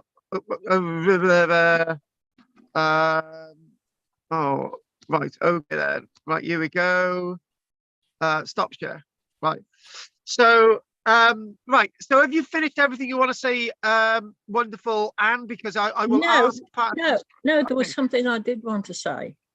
Well, say it as a basically. If you haven't got time, it doesn't matter. It's not important. But it was say it as I'm doing this. Well, right. I can say I think history is so important for people to understand what life is and how things are developed. I think it's a really important thing to know. And archaeology, I felt, since I've been looking at it, I haven't been at it long, as you know, but archaeology seems to give the evidence of history as opposed to just the stories that are told. It brings evidence to bear. And what you've been saying today is almost as though the bad archaeology is spreading ignorance. I've been ignorant most of my life about it. I've sort of even had an interest, but spreading ignorance to those perhaps who would be looking for the evidence of the history. I think it's quite a sort of shock that you're saying people would do this. Really, but we do. It's a bit like Disney and Hollywood. Yeah. Anyway, thanks for that. So, Pat? Did you say you wanted to say something or no? No, no, thank you. No. And what we're going to do, we've got Andy. So Andy, put your mic on. But basically, what you've got a glacial boulder. What we've now worked out what they did. Yeah. They may have actually dug away this bit here, right, and put a stone underneath, right. Yeah. So then, what you then do, you might dig a little bit away here, right, and you put a stone underneath, right. And then you might dig this bit away and you put a stone underneath, right? And you put this way, put a stone underneath. And by the time you've done it, right, you've actually got a chamber underneath it that's completely supported. Yeah. Bob's your uncle. Yeah. But the actual stone was quarried quite close, wasn't it? Right. Well, this is generally about talking about glacial stone, Peter. But the stone that you're talking about for Tinkerswood was quarried very, very close by. Yeah. So right. Okay. Finally, let's Andy, say something, because I want a cup of tea. I'm desperate. I'm oh, and by the way, guys. By the way, guess what I've got? I want to share some of my Maltesers with you. Ooh. Because I've been a very, very good boy, right? After Andy's told us his stuff, right? I'm going to tell you why I've been a good boy. It's the only time I've been a good boy. But Andy, tell us. Right, thank you. I find these whole things a bit of a dilemma, because I like to see what they might have looked like, but then I think, but how do we know that? And how do they know? I mean, we can see from foundations where the walls may go. We can see from the size of the foundation footings that what sort of approximate height they are, but we have no idea of shape or, design or use or anything else, and it's probably sadly more misleading than it is helpful. Yes. So, but I still like to see things like when going to Knossos, it would just be a pile of rubble, except they rebuilt some of it, but only sections, and it's clearly rebuilt. So that gives you an idea of what it would have looked like, and it therefore is a really, really interesting and spectacular site because of it. But I think there's 2 points to that. The end bits. The Italians, for example, the Italians and the British were in great competition to rebuild and reconstruct their sites. The Italians did an absolutely terrible job with the Acropolis in Rome, so they had to they had to take the whole bloody thing down, right? And the British, in regards to Knossos with Arthur Evans, Sir Arthur Evans. That's a similar situation. But the way the French have got around it, they've thought, my French, merde. We're not going to allow people to go into see Lascaux. What we're going to do, we're going to build another Lascaux nearby, so people can see the real Lascaux, right? And we can keep the original Lascaux, and people can work out what they can actually still see the original Lascaux, but I think they only allow 100 people a year to go and see it. But the other one, you can actually see the sort of reconstructed, rebuilt one or whatever. And I think that's the best way of doing it. And I'm not saying we should build 2 Hadrian's walls. That's if you've got bad eyesight. But what Andy saw with me and the girls, we when we went to Vindolanda, they've got a bit of a reconstructed bit of fort. Which is great. We have no idea why it's there like that, because it's no relation to the rest of the fort. But then again, that's a good point, because there was nothing there. So they decided to put a bit of reconstruction fort there. So they've done the right thing. So if they had put it directly on top of the site, we'd be thinking, did it actually look like that? Oh, what year are we talking about? Right. All right, then. So nobody can argue with this, because that's the way they've done it. But diversely to that, I had the opportunity to go on a couple of flight simulators years ago when I was doing some work on the TV companies, and the original one, the original NASA one, was a launch to the moon, right? Which was quite spectacular, and then the other one was a Disney version of the same thing, which was actually better. It was like, oh, this is what it should be like. And you're thinking, wait a minute, this is the made up one. That was the real one. I thought that's not right, But, so I mean, they do the same. NASA do the same with the photographs of these beautiful nebula that they've attributed colors to the gases that they're picking up. So you get these beautiful color pictures, where in reality they're not like that at all. Are you trying to say that Patrick Moore wasn't real? No, he's a puppet. Yeah. I always thought Patrick Moore was the original in the Muppet Show. The guys on the balcony. Yeah. He was quite a character, wasn't he? We loved him, exactly. Yeah. So you get a concept of what the place is like from a reconstruction, but it's really difficult because it is can be very misleading. Yeah. And that's going to be relevant to the culture of the time, isn't it? And the politics. So and this is the point, the culture of the time, and it's just that sort of Islamic Christian issue. With, say, for example, look at the big problem that we got with the Hagia Sophia, right? It's like Christian and Muslim, right? And it's just that there was talk not so long ago about sort of, you know, we're just going to let people see the Muslim stuff and not the Christian stuff. And then somebody said, what about the Viking sort of things upstairs? Oh Christ, we don't want anything to do with them. No, they're bad lads. Yeah. Oh, and as for the Jews, flip the heck, well, just leave it. But the main thing is, what we need to do is have a history representative of everybody, and everybody called Brian, and so's my wife. And on that note, I want a cup of tea.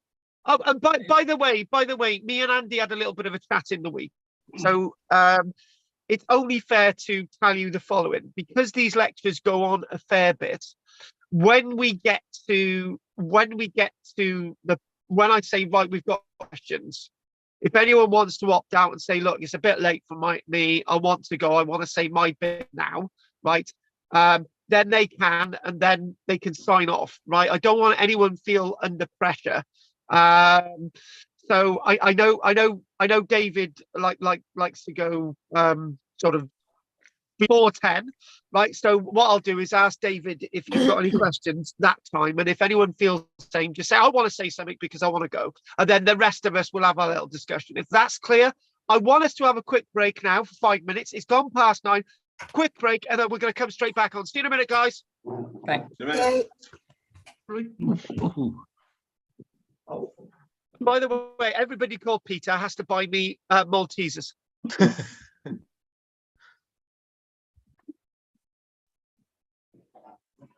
A partridge in a pear tree.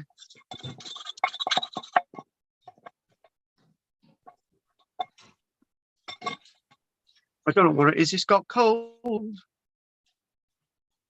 All the nice boys love a sailor. All the nice boys love a boy.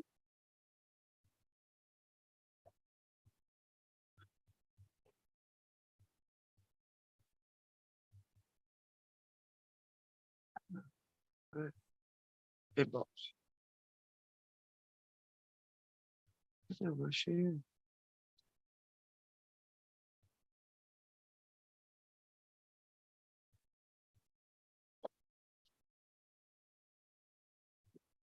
Oh, Margaret, I haven't told you I got the box of Maltesers. I'll have to tell her. It's another woman.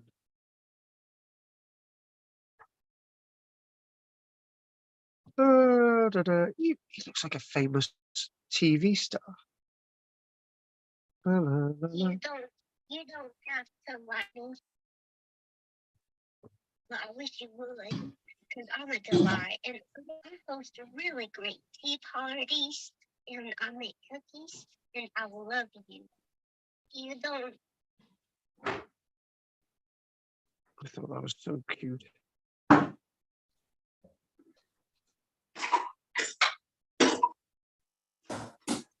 Hi, my landlubbers. Oh.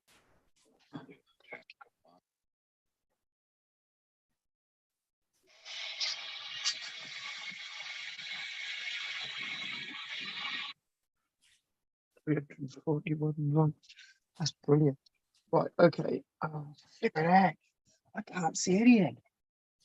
Right, it would help with the light on. La la la la. All the nice girls love a sailor. La la la la la la la. La la la la la la la. La la la la la.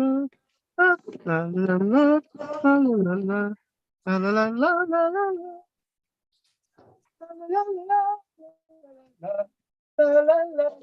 la la.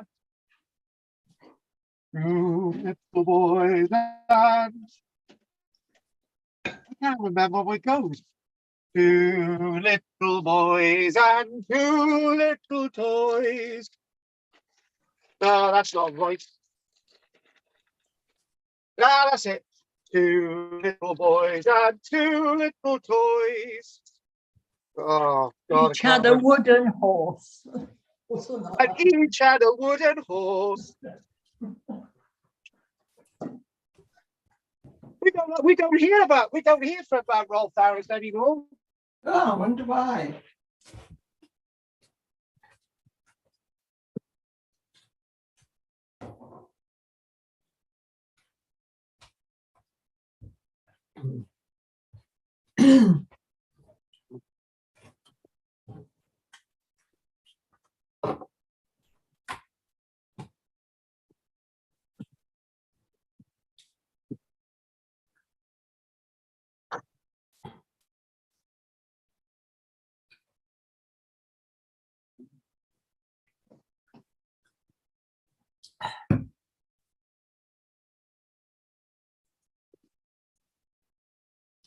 La la la la la la la la la la la la la la la la. Do you think I'd leave you lying? There's room on this horse for two.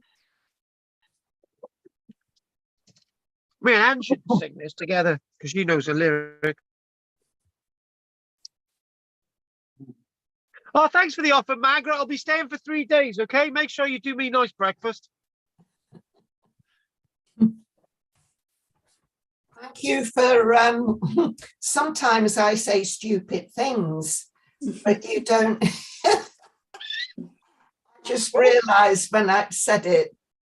But you never pick me up on it. You never make me feel silly. So I'm very grateful for that. Well, actually, there's Anne in the other class, right? I tell you what, she's made a habit of being an absolute fool for the past few years. And now she's saying decent things. And it's like, well, just let her speak. It's amazing. She would come to classes talking about washing machines and blow up rubber dolls and all sorts of things.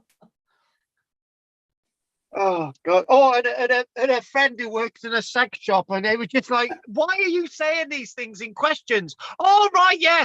And now she's saying really useful things. No, I'm talking about things that I say to do with the archaeology.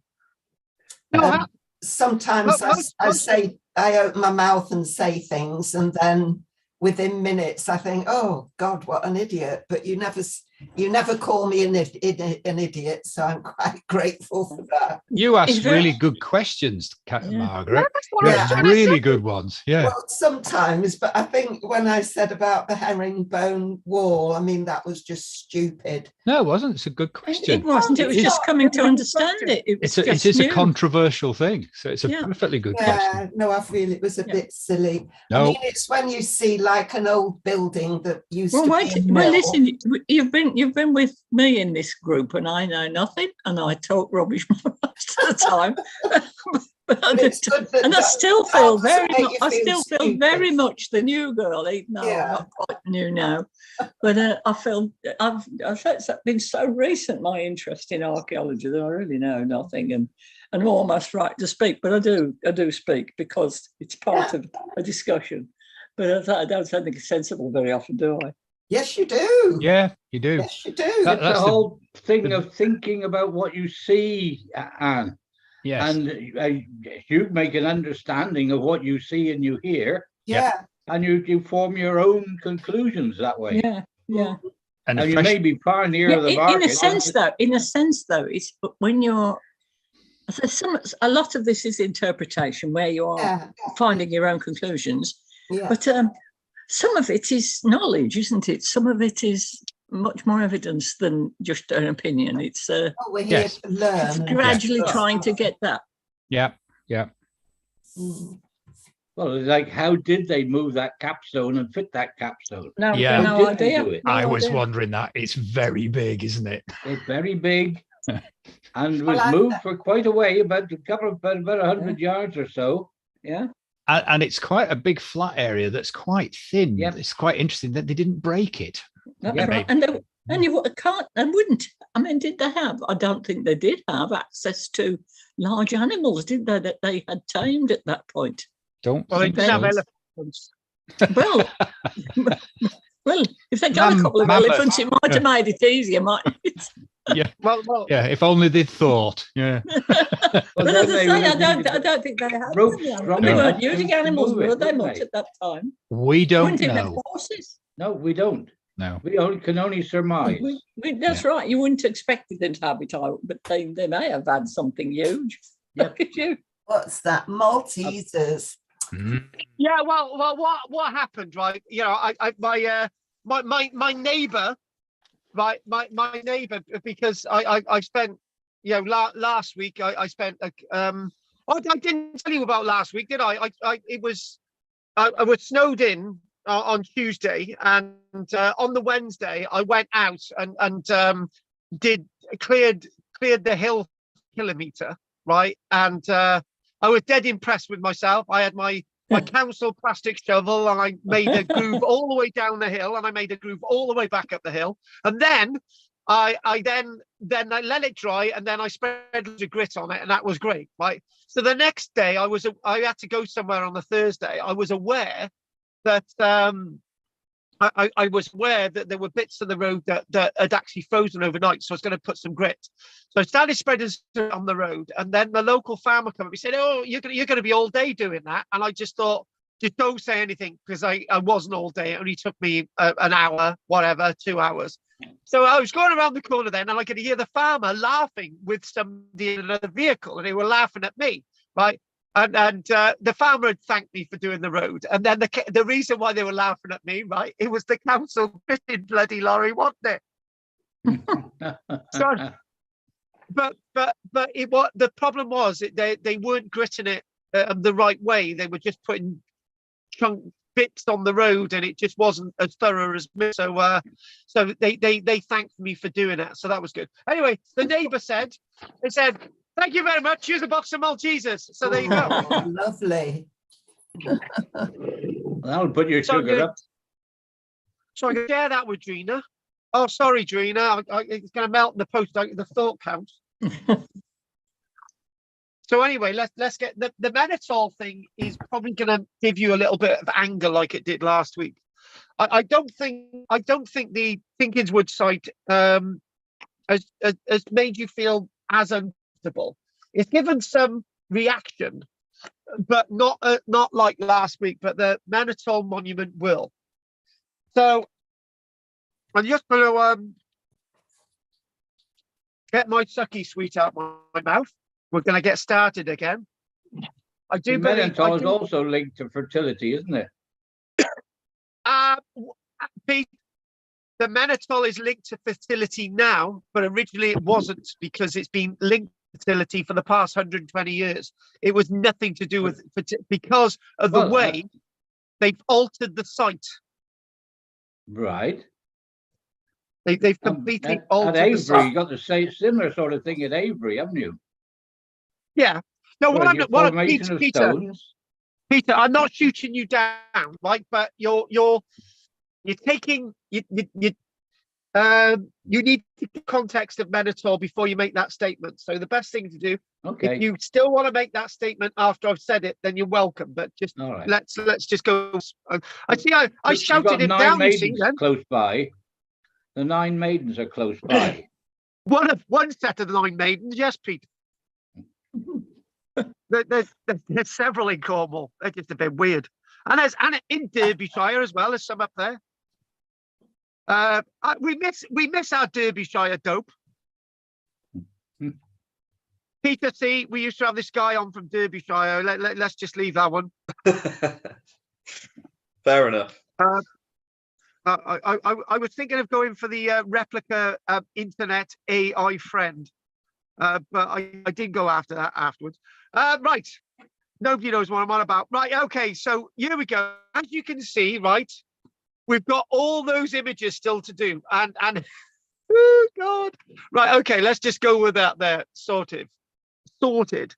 So there we go. I was going to actually show Cornwall as an island today, because it should be an island, because nobody wants Ireland part of the British Island. Nobody wants Cornwall as part of the British Isles anymore, but that's life. So there's Menatol. There it is. It shows you on the good old lizard.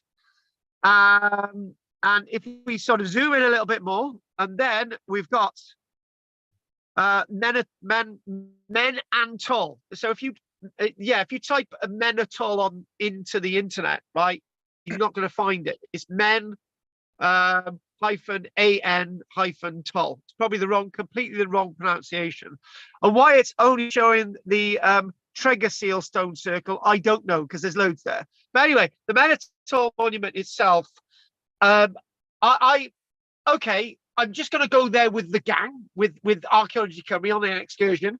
I was expecting a really nice stone circle with this big, huge, round hole, right, with another stone. And when I went there, it was like nothing of the sort. It was a huge climax, to say the least. So what I don't want to do is completely give you sort of a disparaging view of Neolithic archaeology. So I want to keep your interest, because I want to keep going for the next 26 years. But let's just read a little bit of the Menatol monument.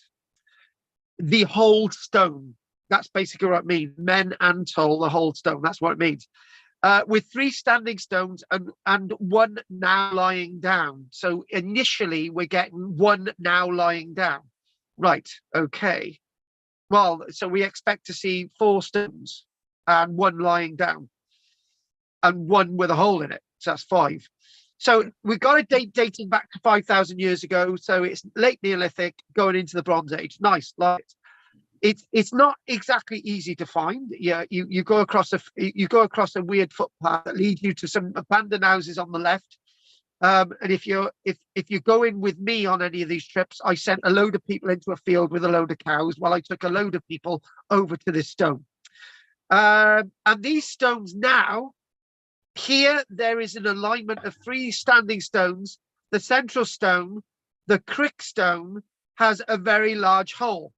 Right, so it doesn't seem to be able to make up how many stones there are, but anyway, while the 4th stone is recumbent, lying flat. So 1 minute, if you go with the description, 3 standing stones, 1 with a hole in it, and then you got another stone. So that in my estimates was 5, and now it's gone down to 4, but that's life.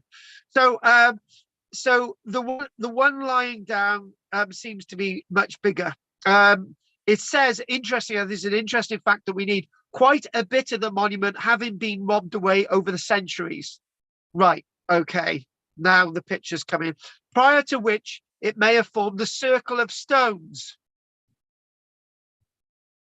That's not a circle of stones, is it? That gives you a bit of a clue what's happened. Nearby, there are other prehistoric stones, obviously way across the Penzance. There's loads of them. So the standing stones themselves, right? I thought these standing stones were about 2 or 3 meters in height, right? But they're not. Well, I'm not showing you the plan yet. I'm taking you on my journey, right? So the 3 standing stones are roughly sort of 1 to 1.2 meters high, and the large perforated hole in the center, round-shaped stone, being 0.5 meter. And each stone is about the same distance apart. The westernmost stone, here we go. Do I want to tell you this now? Yeah. The westernmost stone was moved to its present position in the early 1800s. So it never looked like that before the 1800s. There was never an alignment of stones, right? It was part of a stone circle. And even the one with a hole in it had been realigned, right? So it wrecked it for me. I sort of knew some of this, but I didn't think it was going to be that bad. Along with the recumbent stone, there would have been a lot more stones across this landscape. And there's obviously cairns and others. Over the last 200 years or so, antiquarians have often pondered and been rather puzzled as to whether these standing stones once formed a much larger stone circle. Well, it bloody did. But when it gets to the late 1800s, no, it didn't. because they've been realigned. So history's been altered and changed, distorted. In thinking there was once a burial chamber or mound here, though today there are no sounds of either of these, very sadly.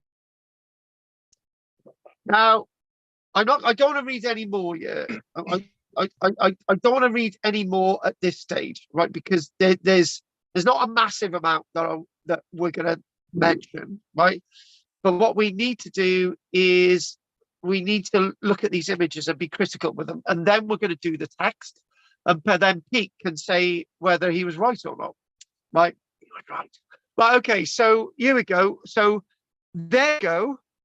Can you see that is the original drawing before the 1800s? And you can clearly see that those stones are not aligned at all. Hang on a minute. You can clearly see that those stones are not aligned at all. They're in an arc. So that stone there in the middle is not lined up with that stone on the right. And it's certainly not lined up with the stone on the left, right? So, and the one lying flat as well. So the recumbent stone on the left. So you can clearly see that's what it looked like beginning of the 1800s. By the 1900s, it was all aligned. For me, even in the description, it doesn't even tell you that central stone, the crick stone, was actually moved as well, because there's no way that there's no way that could be this, that, you know, it's, you can see that all of these, well, two of the stones have been moved, the one with a hole in it and one of the stones to get an alignment.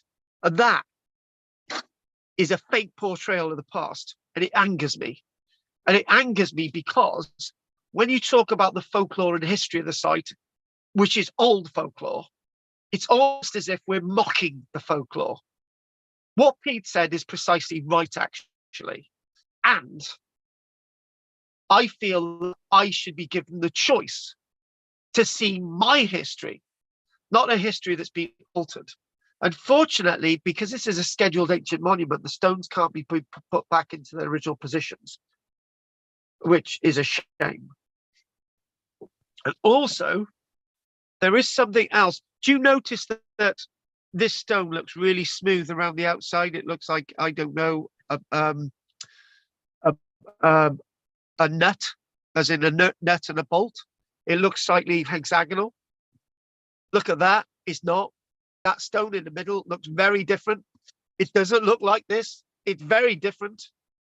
And oh, okay, yeah. Come back at me, please, folks, and say, obviously, we don't always get decent reconstructions of the past, right? Yeah, I was going to say, I've seen quite a lot of antiquarian drawings of Dartmoor monuments, and they're very romantic. Okay. The stone, you know, features in the stone are exaggerated and things like that. Okay, right, come back at me. Does this look romantic? I'm not having a go at you. No? Well, they've sort of like given it all jaggedy lines at the end. I know it sounds very silly. It's a bit of a generalization, but I've seen this quite a lot where they sort of make the edges of the stone look rougher, and when you go to see it, it's sort of actually quite a lot smoother. But that, I don't know, maybe it could be wear over the centuries as well. Okay, that's a good point. That's a very valuable point that you made. However, we know that those stones were realigned, so that's the best representation that we've got.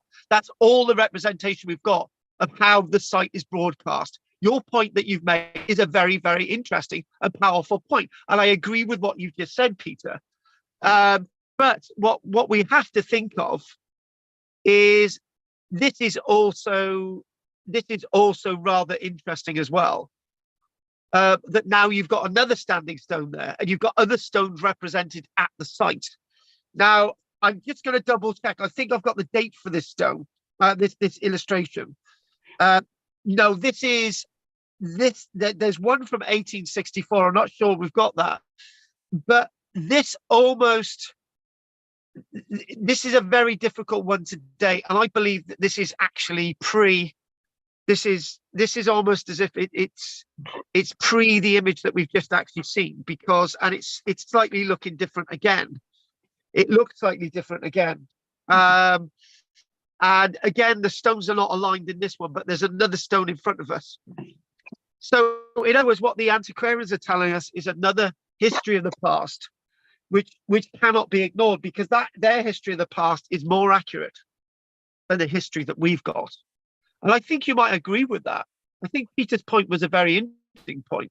But also, I will come back at Peter and say that it's been 200 years since this was mucked around with. So, you know, there's naturally been other levels of erosion. And that's Karl, go on. that one, the image, that one, is much more like the existing shape, isn't it? In what way? Well, the modern one is kind of, if you imagine it being worn and maybe eroded slightly, is much more rounder, right? So that's got that hexagonal shape. Right, you're talking about the shape of the stone. Oh, right. Yeah, I thought you were not talking the about whole. the arrangement. Sorry. No, the stone there, because that one is quite square. Yeah. So it would suggest that one of the illustrations, as Peter was saying, isn't quite as accurate as it might be. No. Right. Okay. Well, what I'm going to do, I'm going to call Peter on this and say that he's probably right. Right. But you can see the plan there, and that plan's not wrong, because we've got a written account to tell us that. So what I'm going to do, I'm going to go with the ground plan accurate, and I'm going to go with that as being a portrayal. But the portrayal is slightly out. That's more in perspective, and that to me looks slightly out of perspective, because the way that angle is taken. You see what I'm saying? Because the quick stone should be a bit further over towards the right, rather than the way it is. But there's things that these agree upon. They agree that the stones do not align on that hole. And actually, you can see that's actually quite sort of really round when this image is smooth. And now this is a point. Before we actually go any further, let's just talk a little bit more about this. So the whole stone was obviously used for fertility rituals and maybe even magic, and the pointed stones next to it being phallic in shape. Well, right, okay, this is where this is where folklore goes a bit awry, right?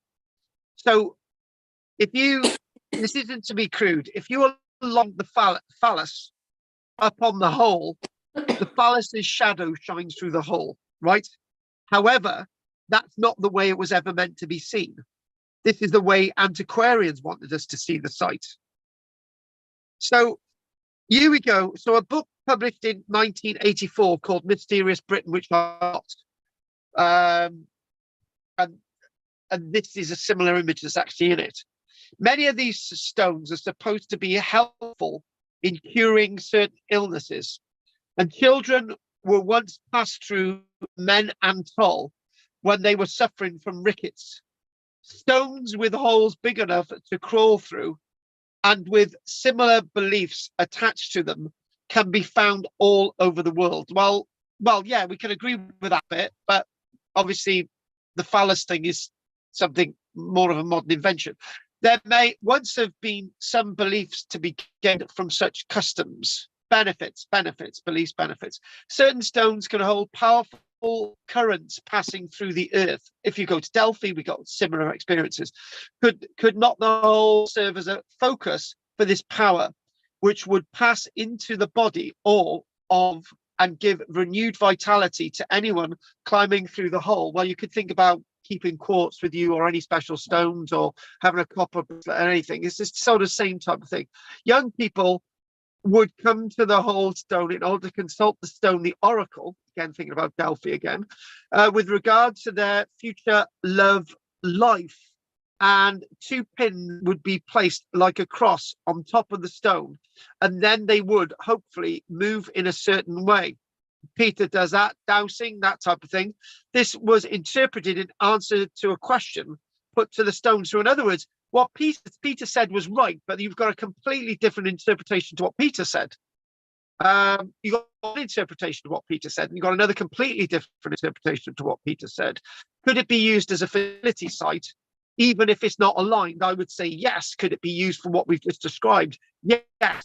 Young children with tuberculosis, rickets, and spinal problems were passed through the whole stone 3 times, while a childless woman would have to crawl through the hole 9 times to receive a cure.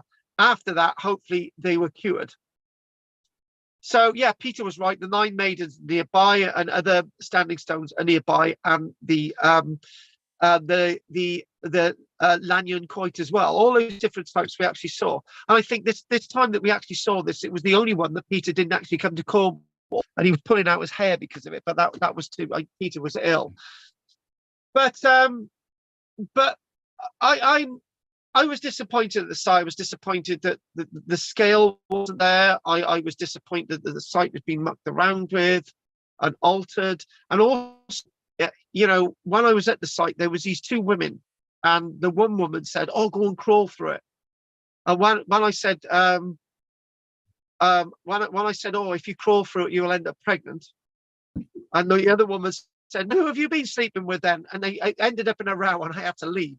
But right, it's not a wise idea to crawl through there.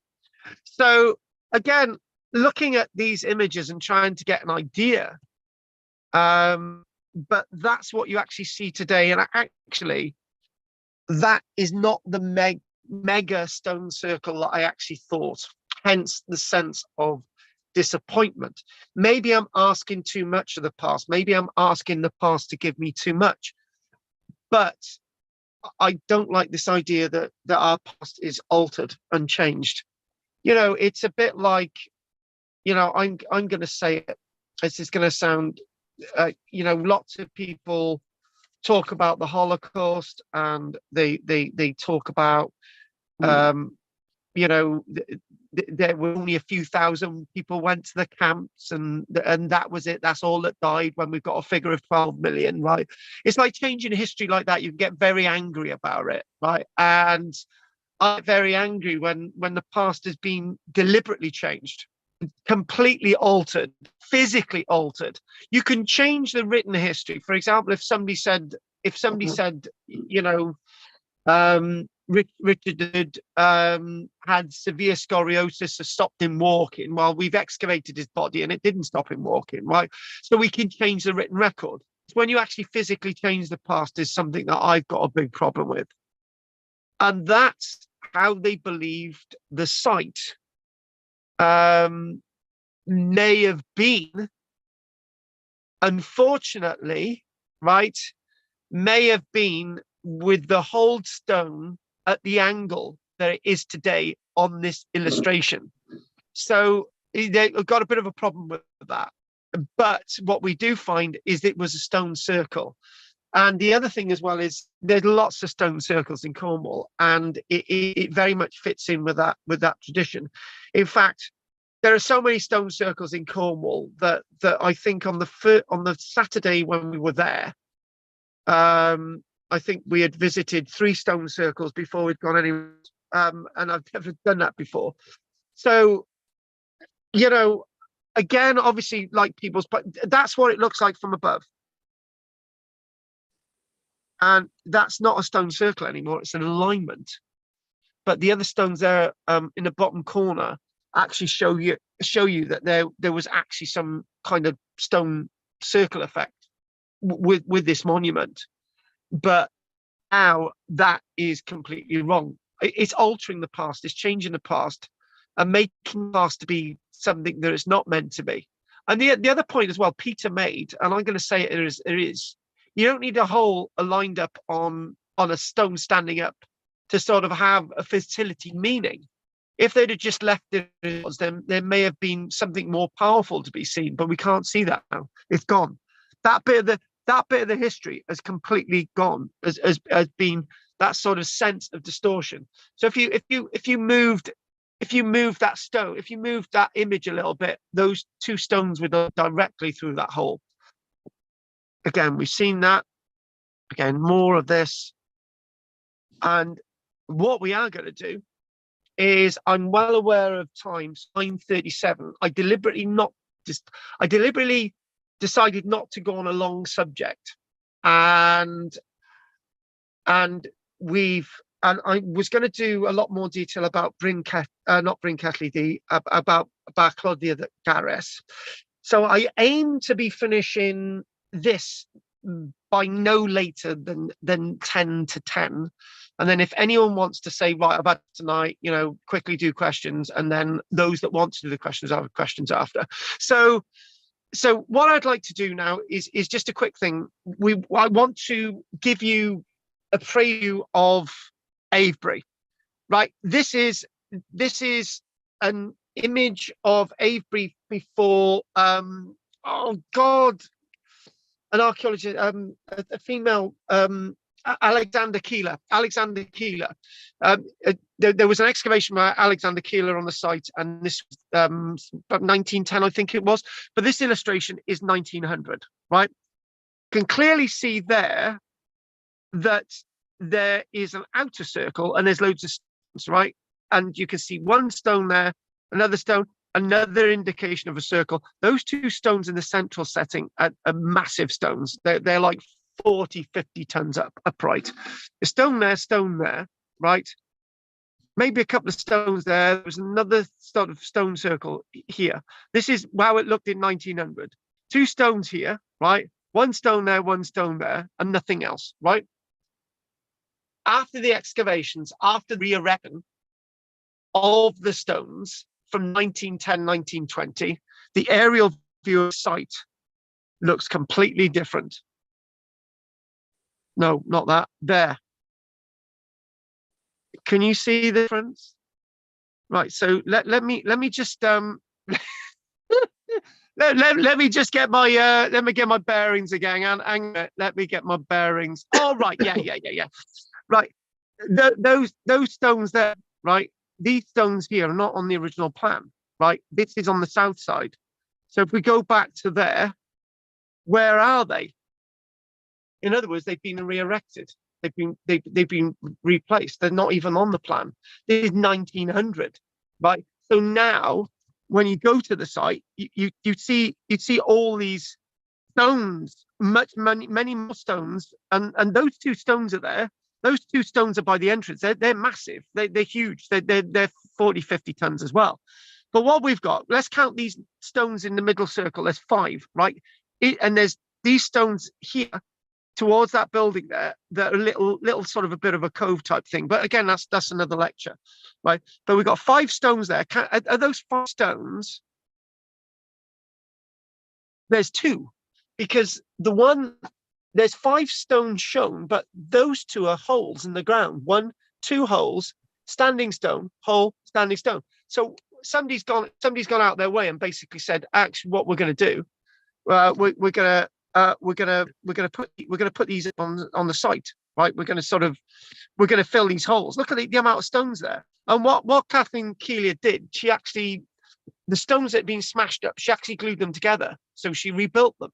So, okay, you can argue that's a good thing, but there's another thing. There's another image, that image that you saw a few moments ago, right? This is Alan Sorrell.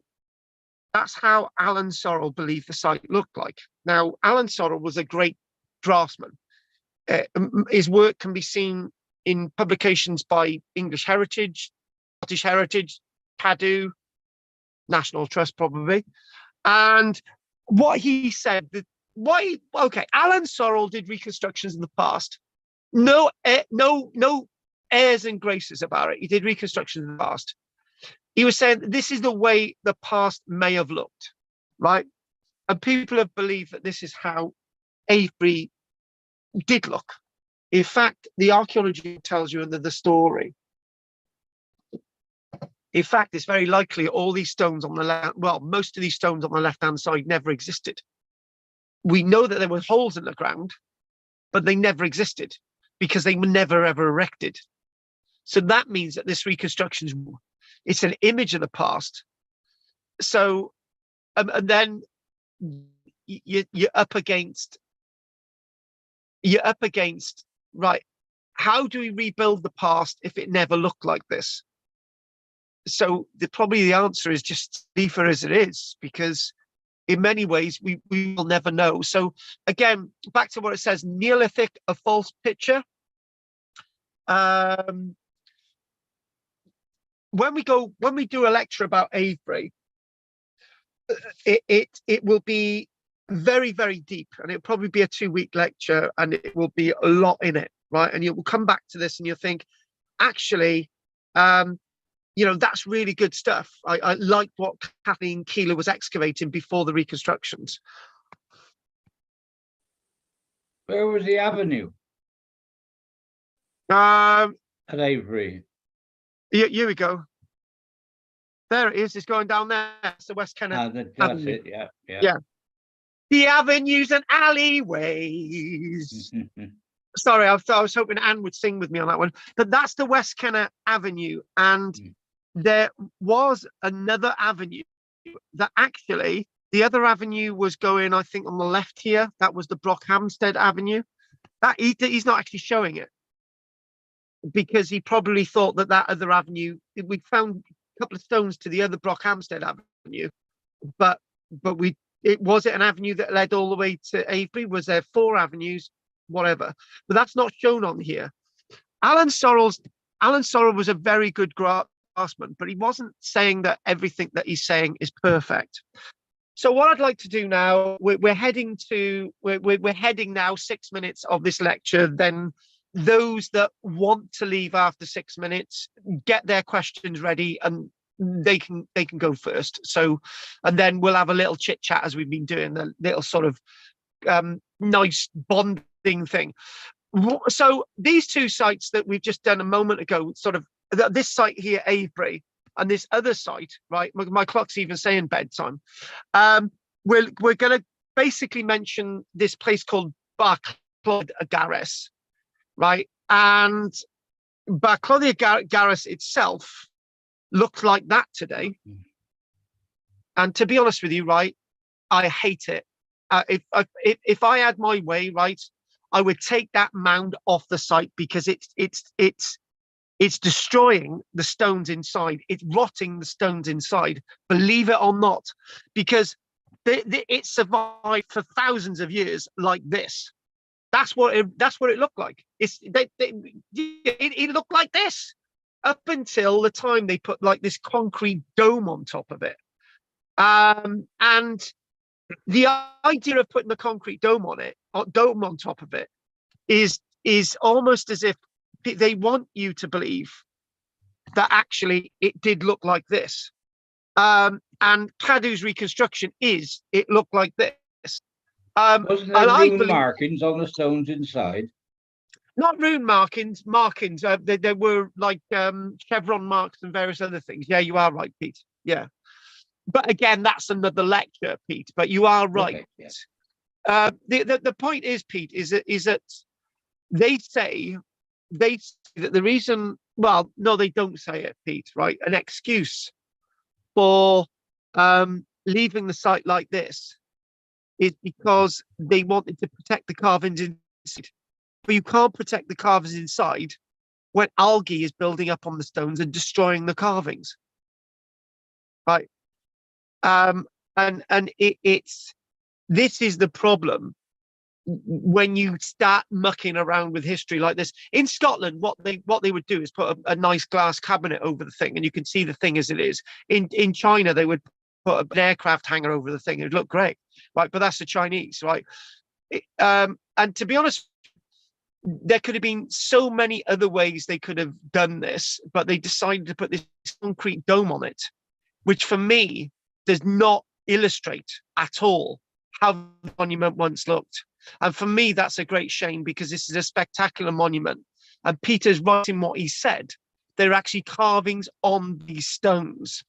Now, I got a feeling that I think I know the question that Peter C is going to ask. Was there ever an earthen mound on top of this? Well, the archaeologists want you to think that there was an earthen mound on top of it. And the other thing as well is, if carvings have survived if carvings have survived without an earthen mound on top of it, would an earthen mound have been necessary in the past? Okay, let's look at it this way. Archaeologists have decided that it's a good idea to put a mound on top of it because it protects the monument. But we can clearly see that it's not protecting the monument; it's decaying the monument. So you've got a very great dichotomy. So the best thing to do would have been to put a really nice fence around it, right? If you want to protect the carvings, or to have take the carving somewhere else and put an artificial stone there where the carvings were on, or to make copies of the carvings or whatever, right? But for me personally, this is terrible. This to me is actually destroying the monument. So what we've done is we come from the beginning of the lecture saying what Ward was doing was to try to give you an impression of the past. What the archaeologists are doing now is destroying the past. They're not giving you any impression of the monument at all. They're just suffocating it. They're suffocating the past. And that's how I'd like to see it. So for me today has been, hopefully it's not been depressing. It's not been too choice of trying to make you see the past in one way and me saying it another. Hopefully we've learned something. And next week, what we are going to do. So today's been sort of using the concepted looking at these monuments. So next week, what we're going to be doing is we're going to be looking at the antiquarians part 3. So when you get your book out, wonderful Margaret, it's Antiquarians Part 3 next week, Margaret, right? So we will be expecting to hear the Bronze Age a little bit more and the Neolithic period a little bit less.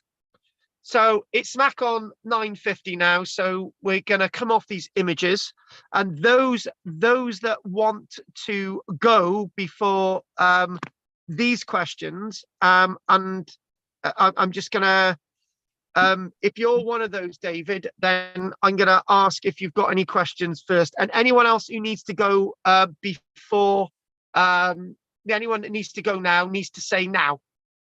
Now. Now. Okay, then. Well, I presume, I'm just presuming David wants to go. David might want to stay. If David wants to stay, then he can. But I'm gonna ask David if he's got any questions. No, I haven't. David, any questions? No, I haven't, Carl. Okay. If you want to stay, David, you're very, very welcome. Thank you. So, okay then, right. Now, so we're not going to say goodnight to David yet. So, right, okay. So what I'm going to do, I'm going to divide and conquer now. So we've got one already done. So let's do Pete the Meat. No, but what I would like to say, alongside the entrance there was a notice saying this is under the protection of the Secretary of State for Wales. Now, Alan Cairns at that time was the Secretary of State for Wales. So I did ask him if he realised that was under his protection, and he didn't have a clue. I'm not saying anything. I'm not saying anything. Maybe he had a big cape and it was under his coat, you know. And by the way, you can't criticize Alan too much because he's a friend of mine. So there you go. I'll just pass him your love, Peter. Right, who's next? Let's go with Jeannie Bomb. No questions. I hadn't realised that a lot of them had soil on and they shouldn't have done though. So that was really interesting.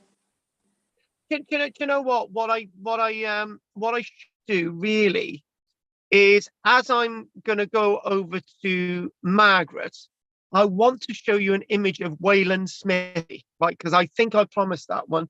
So Margaret, while I'm teasing myself to get this image, Margaret, you just you throw yourself into this fully. She's got nothing to say. Oh, sorry. Well, going back to the stone with the hole in, yeah, Menantol. Yeah. They think that there was originally a stone circle there. Have they done ground, the radar that they can see under the ground? Are there any stones under the ground at all? I'm not exactly sure, and you do actually have to ask permission from the Secretary of State for England to do that. And I'm pretty sure that they would have. Right. I'm pretty sure. It wasn't really a lecture about men at all today, and I'm going to leave it for you guys to look at it. But I think there is other stuff. Men at all came into the category of my anger and trying to see a way of looking at the past. So, and also this is Wayland Smithy. Now, what we don't have a huge dome on top of Wayland Smithy. Yeah, okay, there is a little bit of reconsolidation work, but this is Wayland Smithy, right? And you can reconstruct Wayland Smithy in any way you like, but that there is what Wayland Smithy looks like. There's not the huge, like West Kennet Long Barrow. What they've done with West Kennet Long Barrow, they would have covered that with concrete. So you've got a little corridor to wander through. This is why I like, actually, Wayland Smithy looks a lot more natural than this image is actually showing you. And it's sort of a little bit more homely in its a little bit more raw. There is bits of consolidation reconstruction there, but I'm sure you'll agree that this is a very different looking monument than some of the others that we've actually seen. It looks very tidy. Yeah, maybe I've over-exaggerated the natural nature of this site, but what you can say is that it's a little bit more open to interpretation. Yeah, that's better. It's a little bit more open to interpretation. We went in there, didn't we? Yeah. Well, yes, we did, Pete. I did offer to buy you a cup of tea when we got there. Funnily enough, they weren't selling cups of tea, Pete. I did the thought count. So right, we've done Margaret. I think we've done Margaret. So, and we've done Pete. Oh my God, we're getting through this quite quickly. Right, so we've only got 3 left. Maybe you should just do all the women first. Pat. Hello. Just to say, it makes you think, about what was there, what is there, and what's changed. Rather than just accepting it. In the past, I would have just accepted it all. So I'm a little more curious, though, isn't it? What do you mean that things have been altered and changed? Yeah, well, like you said, they were busy sorting it out, tidying it up, But like what Andy said, though, you like to see what it might have looked like. So it's nice to see something spectacular. But it's a hard one. But if you want to go to any of the Seminole Indian sites or have any Apache or any of the Plains Indian people or whatever, you go to some of their places, they just leave them as they are, and they're meant to be. So if you can go to any of the sort of native American sites in the north, and you've got burial sites that you don't go near. They're meant to be left. There's no reconstruction. There's no digging. They're meant to be left as they are, right? And that is the way they want to be left. So I thought I'd mention that. Okay. A little bit. So yeah, I do understand what you're saying. Yeah, you are right. You are right in what you're saying, Pat. But there's also a certain limit of knowing. I think the point, Pat, what I've been trying to make, if you're going to reconstruct the past, tell us where the past is reconstructed, indicate how it's reconstructed. There are ways of doing it. Just don't sort of tell us this was the way the past was when it wasn't. Do you know what I mean? That's what I've been getting at. Oh, thank you, Pat. Who are we've got 2 boys left now. I've got Anne as well. Can you hear me? Oh God, where are you? I've lost visuals, but I can hear everything. And I wanted to ask a question, if that's all right. Oh no, we weren't gonna listen to you this week. We'll just move on to Andy. Go on, Ed. Go on, tell us, Anne. The monument that was covered with soil, the last one that you said they wanted you to look at it like that, where the algae was destroying the stones. That one. Yeah. Yeah. Did you say that they'd put a concrete cover on it and then the soil over that? Yes. So would it be, when it was all going damp, would it have been the concrete that was the problem, or the soil, or both? Well, there was never algae on it initially, right? Yeah. So it's basically that indicates that maybe this was never ever covered, and because if that algae is really attacking the stones now, whatever they're using, concrete or what, I know what you're saying. I know what you're saying, but this is I've been to this site. I've been to this site, and there's another site in North Wales that's similar, but it's really natural and normal. Yeah. But it is the concrete dome that's causing this. Yeah. But then again, algae the same as we see in the fogus. It probably is. Yeah. Where they've never been open to the no, they haven't. To the sun, have they? But now this is here. And the argument that the one thing I'm saying was it ever covered in earth? Like, that's that point. Was it ever covered? Yeah. Oh, what is the past? Where is the past? How is the past? And is that never that is the point. We've said that we want to see how the past was, and it could have been like this, but the past was never like this. Yeah, it was never like this. He wasn't. End of story. I'm sorry. I want to see this. This is not my past, because it never was. And if what Pat said, it's nice, and Andy, it's nice to see the past being portrayed, because it might have been portrayed like this. It was never like this. Yeah.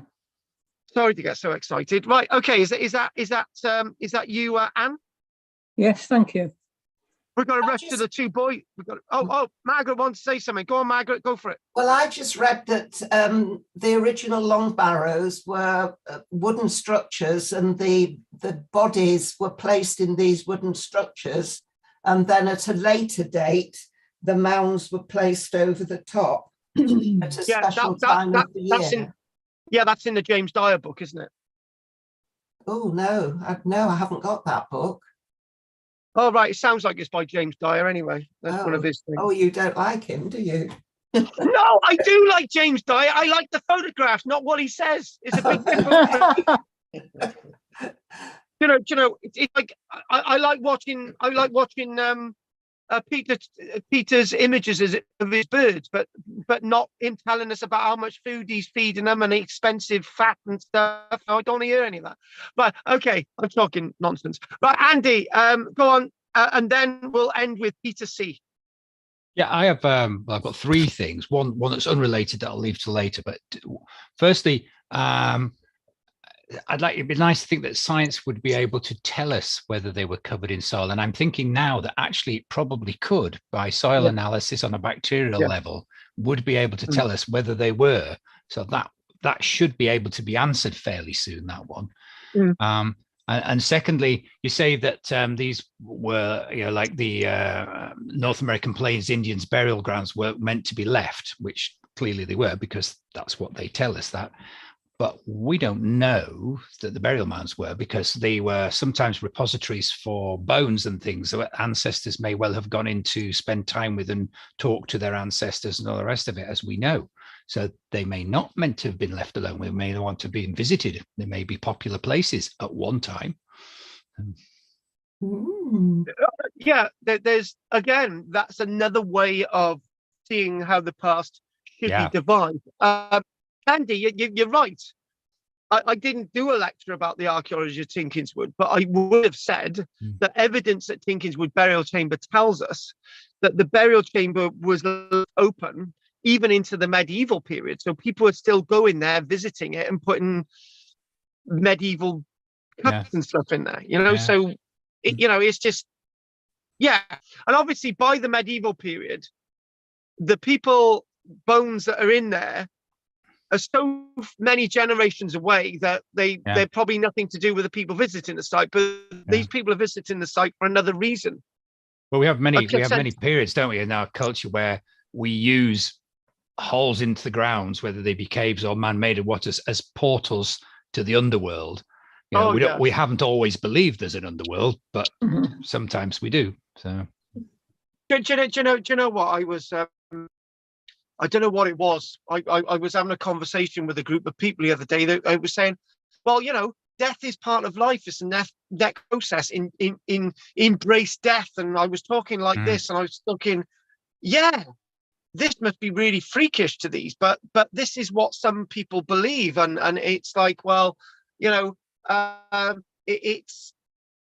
are different ways of looking at this, and I think we should allow ourselves to expand our minds to be able to do this. We've been too sheltered in believing that certain customs we've got to bury people and put people under the earth, and we've got to cremate, and we've got to do all these things. That for me is not the way I see it. But then again, people in the past would agree with me. So, but as I say, it's just custom. I was reading about the I forgot the name of the place near Australia, where it's quite primitive. Tasmania. Papua New Guinea. Yeah. Papua New Guinea is what I'm thinking of. And they actually eat, or they did up until recently, eat their ancestors as an honour. Yeah. And so we would think cannibalism was as wicked, but to them it was an honour. Yeah, to gain their knowledge as well, wasn't it? As well. Yes. Yeah. So, you know, these customers that can be so opposite. I think there's a lot of sense in that, not wasting the meat for a start. Well, one of the reasons, do you know why they stopped it? One of the reasons they stopped it was for like the brain Yakults, similar one, because it was causing a lot of problems. The Western, you know, we sort of the Western has dominated so many. I'm sure there was that as well. We lose them, but some good old Christian missionaries. Yes. There's two things about that you know, is it cannibalism if the person actually died? The person that they loved actually died naturally. Is that actually cannibalism? Oh, right. Good point. Yeah. Well, I did think about that, but I thought I don't think it is. No, I think why we tend to think of cannibalism as awful is somebody's murdered so they can eat them. You know, you've seen all the films in Hollywood and that. But if they're doing it as an honour, it's and the person dies naturally. That's not cannibalism. You know, I've actually eaten monkey's brain, right? And I don't know if I'm going to go nuts. Yeah, but, that explains a lot. It does. Right. Okay. Okay. Andy. Right. Have you done your bit, Andy? I was actually reminded of another thing. Sorry, just to be irritating. Oh yeah, you asked two questions. I don't know if you've done. No. The other one's totally unrelated. It's about restoration of something that I need to talk to you about, and Pete might be interested as well. I came across in a program a while about there's some people won't know, but there's a sci-fi TV series called Stranger Things that has been extremely popular over the last 2 or 3 years, right? And they deal with this make-believe world that they call the Upside Down, which is kind of like a virtual a reality that's very similar to ours but parallel to it. The pre-Viking culture up in one of the islands of Oslo was they had a similar thing where they called it the Upside Down, which was the same as the real world, but just upside down. And I thought, oh, that's interesting. I think that sounds familiar. It's come from somewhere recently. So these things come around. So got storytelling going on even in the modern day, you know. Sorry, just thought I'd drop that one in. No, there were three things that you said. Have you done 2 of the 3? I've done 2 of the 3, yeah. Right. So the other thing, did you want to do that later, or do you want to do it now? when you've finished the related questions, because it's totally unrelated. If I can go now, I'll say goodbye. Oh, no, bye, Annie. Oh, you're going now? Bye, Anne. Yeah. See you next week. Bye-bye. Bye. Take care. Yeah, bye, David. Bye-bye. David. Bye, David. I'm going. Bye. No, David. No, bye. Bye. Night, Bye, David Margaret. and Anne. Yeah. Oh, Margaret's going as well. Night, Margaret. Yeah, I'll go too. All right. Hang on, nobody's. Oh, You got to stay a minute because nobody's I insisted know. to bloody to Peter C. Yeah, and he'll say something Oh, really that's good. all right. No I'm worries. really Stay, sorry. Come I on, Peter. ranted. Come on. Otherwise, it's not be fair, Peter. You've knocked all the women out the water. I'm here. Okay. So why do you think that the restorations aren't better done? Why are they so poorly represented? I mean, some of these sites I've been to and I had no idea. Obviously, you could tell some cleaning and whatever had been done, but why isn't it immediately presented to you? This is what it looks like now, but this work's been done, etc., etc. Why isn't it presented to us better? I think it's attitude, because people, for example, I've given you a couple of examples, hard not fought, where they went out of their way to show you what's been reconstructed and what hasn't. At this site, Tinkinswood, they've gone out their way to show you what's been reconstructed and what hasn't. Other sites, it's almost as if they want you to feel that this is how the past was.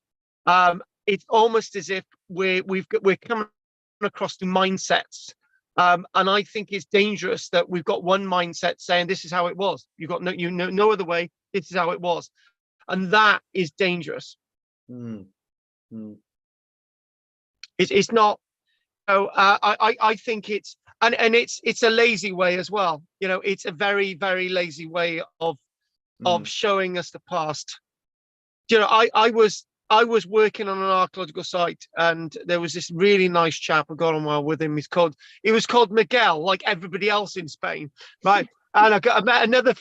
He was Miguel Angel, and there was Miguel Contreras, and Miguel Contreras is now sort of high up in a museum in Spain now. But anyway, Miguel Angel, as he was working on the excavations, he was reconstructing the archaeology just after we'd excavated it. So we would photograph the archaeology and make a plan of it, and then he would reconstruct it, right? And he would reconstruct it so well that it did look like a reconstruction, right? So it was obvious it was a reconstruction.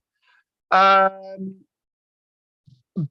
at the same time, nobody was telling us that was a reconstruction or the original. So, but he was being funded to do that. Because that's where we got the funding from. So somebody was telling us how to do the archaeology. There was some politics behind the archaeology. So Miguel Angel was doing an absolutely brilliant job, but it's not giving us an opportunity to find out what the original is and what isn't. But that was to do with politics. We wouldn't have got our funding if that hadn't have happened.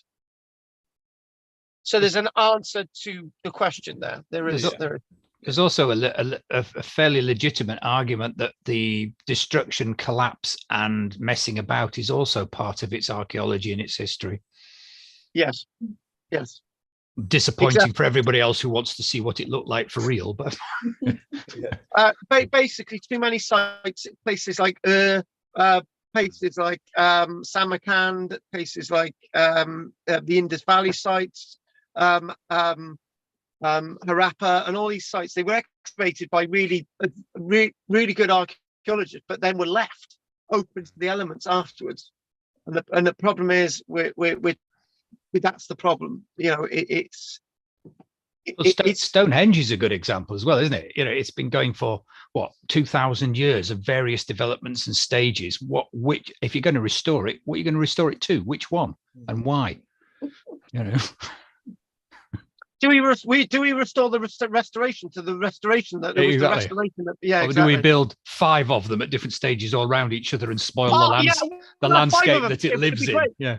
But no road needs to be built then. We'll just build 5 Stonehenges. It's just stupid. Get rid of the bloody road.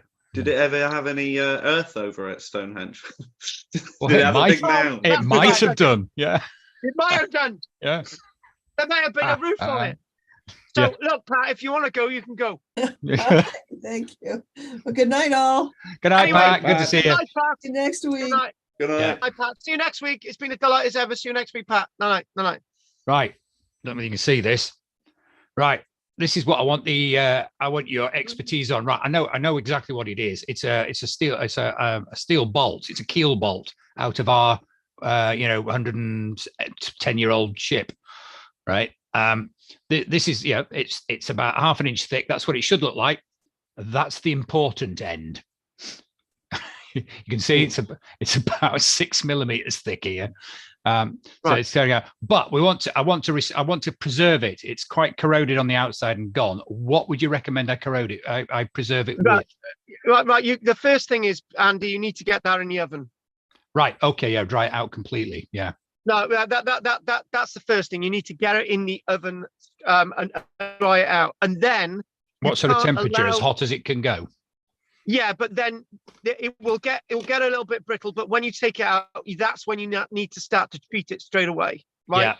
Yeah. Don't allow it to reabsorb any moisture. Yeah. Now, this is going to sound so crude, right? But the way we've restored most of our metal stuff is with a really, really clear yacht varnish. All right. Well, I've got plenty of that, so that's fine. I thought you'd said that before. So an oil-based yacht varnish, yeah. Yeah, a really nice oil-based yacht varnish. And then what you need to do, you need to keep an eye on it, and you need to try and cure it over time, because there will be cracking. Yeah. You need to keep on with yacht varnish. Don't just think that that's the only treatment. Yeah. There will be other treatments. Yeah. And that's what I would advise every time. The thing is, right, you can't get that iron any better than it is. It will only decay more. So you need to be able. Oh, and the other thing as well is, has it been washed? The problem is it's already drying out. So I wouldn't even advise washing it now. If there's any crap or crud on it, it's dried out for a couple of years. So yeah. Don't even think about it. Get it in the oven, dry it out. Yeah.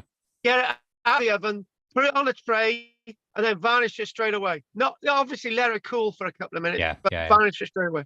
Yeah, it's got a little bit of corrosion on it, sort of like a couple of millimeters of oxidation on parts of it that I'm sure will break off. But I want to try and preserve as much of that as possible as well, because that's part of its story. So don't let it decay anymore, Andy. Basically, if you've got time tomorrow, right, do it tomorrow. Yeah. What was interesting is the keel that it came out of is a half-ton keel, cast keel, had absolutely no corrosion at all. The whole was a cast keel. Yeah, cast iron. So you've got. So I'm guessing these are either wrought or some, maybe even steel. These bolts, but the cast iron must have such a high iron content, being Victorian, high ferrous content, that it's not corroded. You've got surface rust like at the powder, but in the holes that it went through, they're clean as if they were drilled yesterday. But the bolts that were in them were totally corroded. So. Right, so hang on a minute. Raw iron has got more carbon in than normal iron, yeah? Yeah. Well, it has a higher iron content in it, which you add carbon to iron to make steel, don't you? So in other words, it's coming close to the edge of being steel, right? But it's still got enough carbon in it to be classed as wrought iron, yeah? Not wrought iron. What? Right, wrought iron doesn't have a lot of coke in it, so that's the steel process. So the keel is cast iron, yeah. Yes, keel's cast iron, and I think the bolts will probably be steel. Yeah. Yeah. So obviously, it's very close to the edge between wrought and cast by the sounds of that keel. Yeah. But, yeah. Cool. Sorry, I got to pick. You get that. You get that with Victorian castings. They'll have a kind of almost an iridescent. Sorry, gents, I must be off. Oxidation. Fascinating. Oh, right, good night, Pete. See you next week. And me. So good night, everybody. Absolutely. Good night. I'm glad you joined us. Have you? Good. Anyway. Yeah. Carry on. Yeah, it has that iridescent oxidation on it. That seems to protect it, because it doesn't go into it at all. So. Well, I say it doesn't go into it. When you get those cannonballs from the Mary Rose, something's got into those, and they must be cast iron as well. So, and they rot from within. They have to be carefully treated and soaked for years. to stop it, because it isn't an oxidation process from the outside. It actually comes from the inside, which I didn't realize. But this is great. I mean, it's great. So you get all the old cast iron fireplaces that have got really sharp, clean edges, even to this day, because they are such good quality iron, whereas the modern ones are crap. So. The modern ones are totally crap. Yeah. Great. No, that's good. I wanted to know, because I knew you'd know what to do with that. So. Oh no, it's just. But the thing is, it's taken years to actually try and work that out. My thing is, as soon as you get something out of the ground, you need to, it's oven job and treat it straight away, because it iron out the ground. You know what they used to say? They used to say that the best thing with iron in a field is to leave the iron in the field. Yeah. As soon as it gets home to the air and the elements and the moisture, it goes. Yeah. Bang, bang. Lovely. Well, that really worked well. So I think everybody worked well today. That was obviously a lot in there, and we've got another one who's actually paid and joined, but she's from Ireland, and I don't know where she is. But obviously, we'll have Adam next week. So yeah, it's working well. Peter's interesting. He's got some good observational skills. So, what's his background? Is he archaeology at all, or is he just interested? Professional? I haven't asked. He's basically interested. He's on one of these sort of hidden history sites. I think he's been following our stuff for a while. But don't find out if he's married, because Claire will be joining these classes. He can't not be living on Dartmoor, can you? I mean, how could you live on Dartmoor and not be interested in all this stuff? It's that's just like living it. So. But tell Claire he's on Bodmin more, and that's fine. So she won't go looking for him. Oh yeah, I had a mate from Bodmin. He didn't talk kindly about Bodmin Moor at all. He didn't like the place. So, and he was Cornish. So. Oh bloody hell! A bit like Pete moaning. Oh right, okay. Yeah, lovely. All right, thanks, mate. Good. Anyway, my pleasure. I'll see you next Tuesday. Look after yourself. You will. Take care. Have a good week. Bye bye. Bye bye. Have a good week. Bye bye. Bye bye. Bye bye. That was a long one, folks. And I'm going to look at the chat box and do some sort of house stuff. Anyone online want to say something, you can do now. So any house stuff now? Nothing in the chat. 1, 2, 3, out to the chat. Don't forget to like and subscribe. Anything you need to say now? And 3, 2, 1. I think that's it. I'm done. Maybe I should have some chocolates. Thank you very much. Take care. Bye. Night. Night.